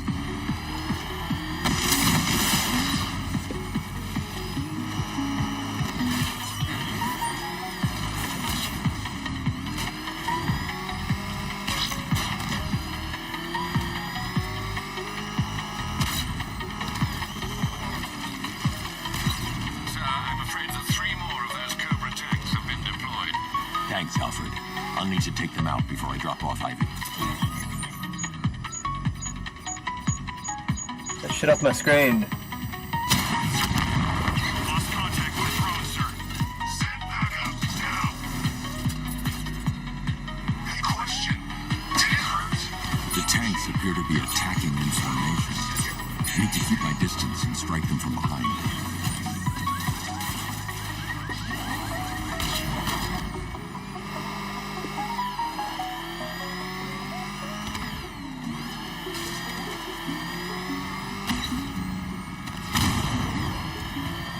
There's nothing here. He's gone. Return to patrol pattern. He'll slip up eventually.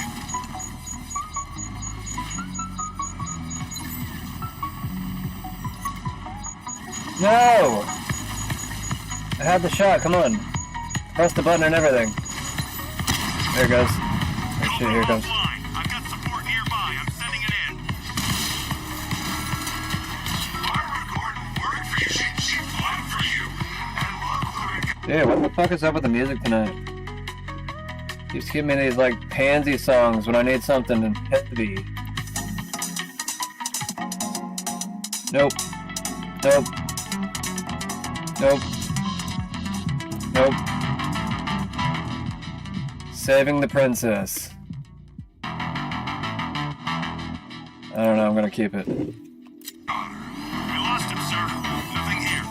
Our time will come. We'll drag his corpse through these streets.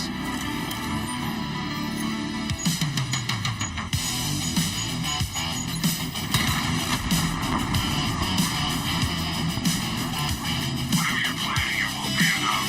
Can't fix this. Tonight ends with Gotham's ball and me watching you die.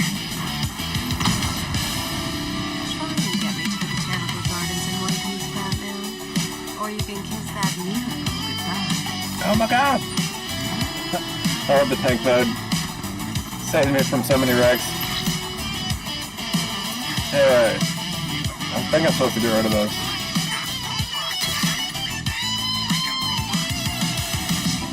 I should be connected shortly, sir.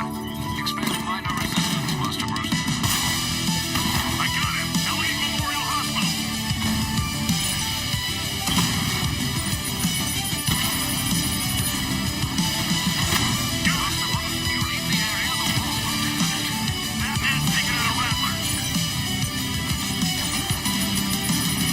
Why can't I move?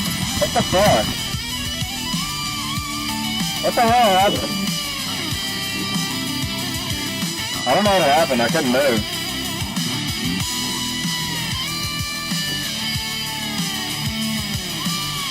I don't know. I just like randomly died. I dodged it the first time. I mean, if it would have let me drive. What the fuck? That's to put me right next to mine. I should be connected shortly, sir.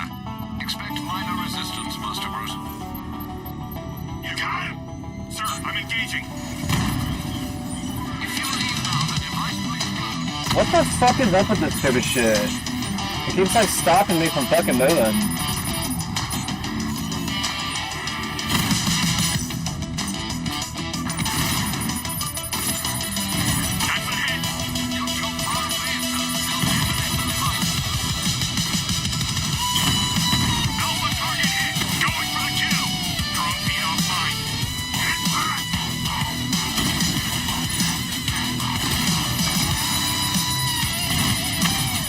I forgot what button I pressed to shoot those down.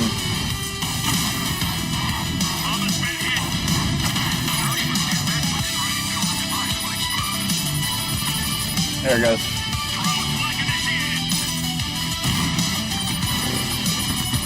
I don't know what the hell. Am I running out of time? Is there a timer on the screen somewhere? Because I haven't noticed it yet. I'm trying to fucking shoot, so I'm not really paying attention to a timer. I don't know. I'm just gonna go fucking do the mission. It's like confusing the fuck out of me.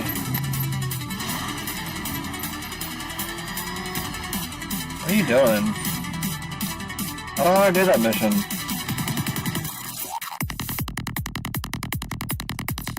Stick to the mission. Thank you. Oh, it's right here.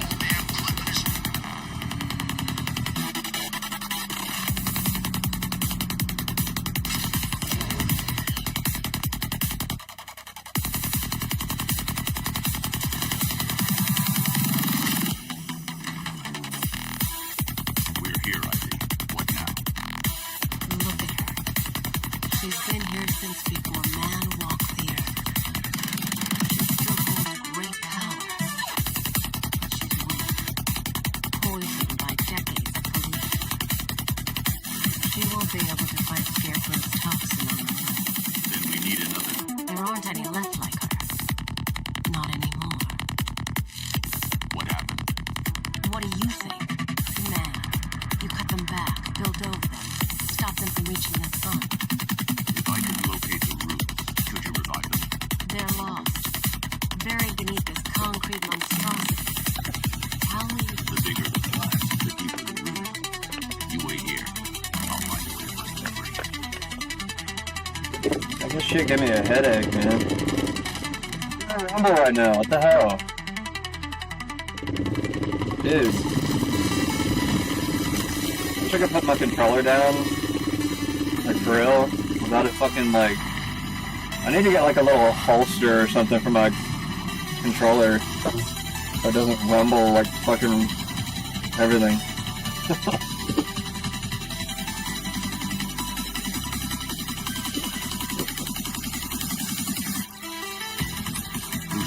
I need a way to track an ancient root system.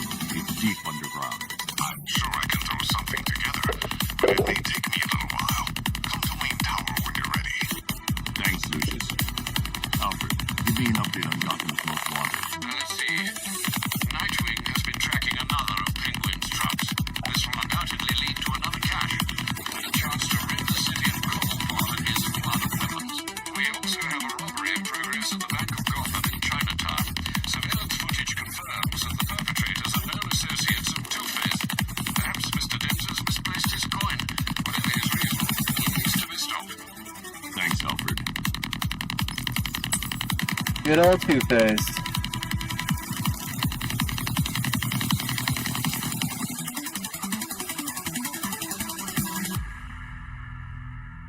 Alright.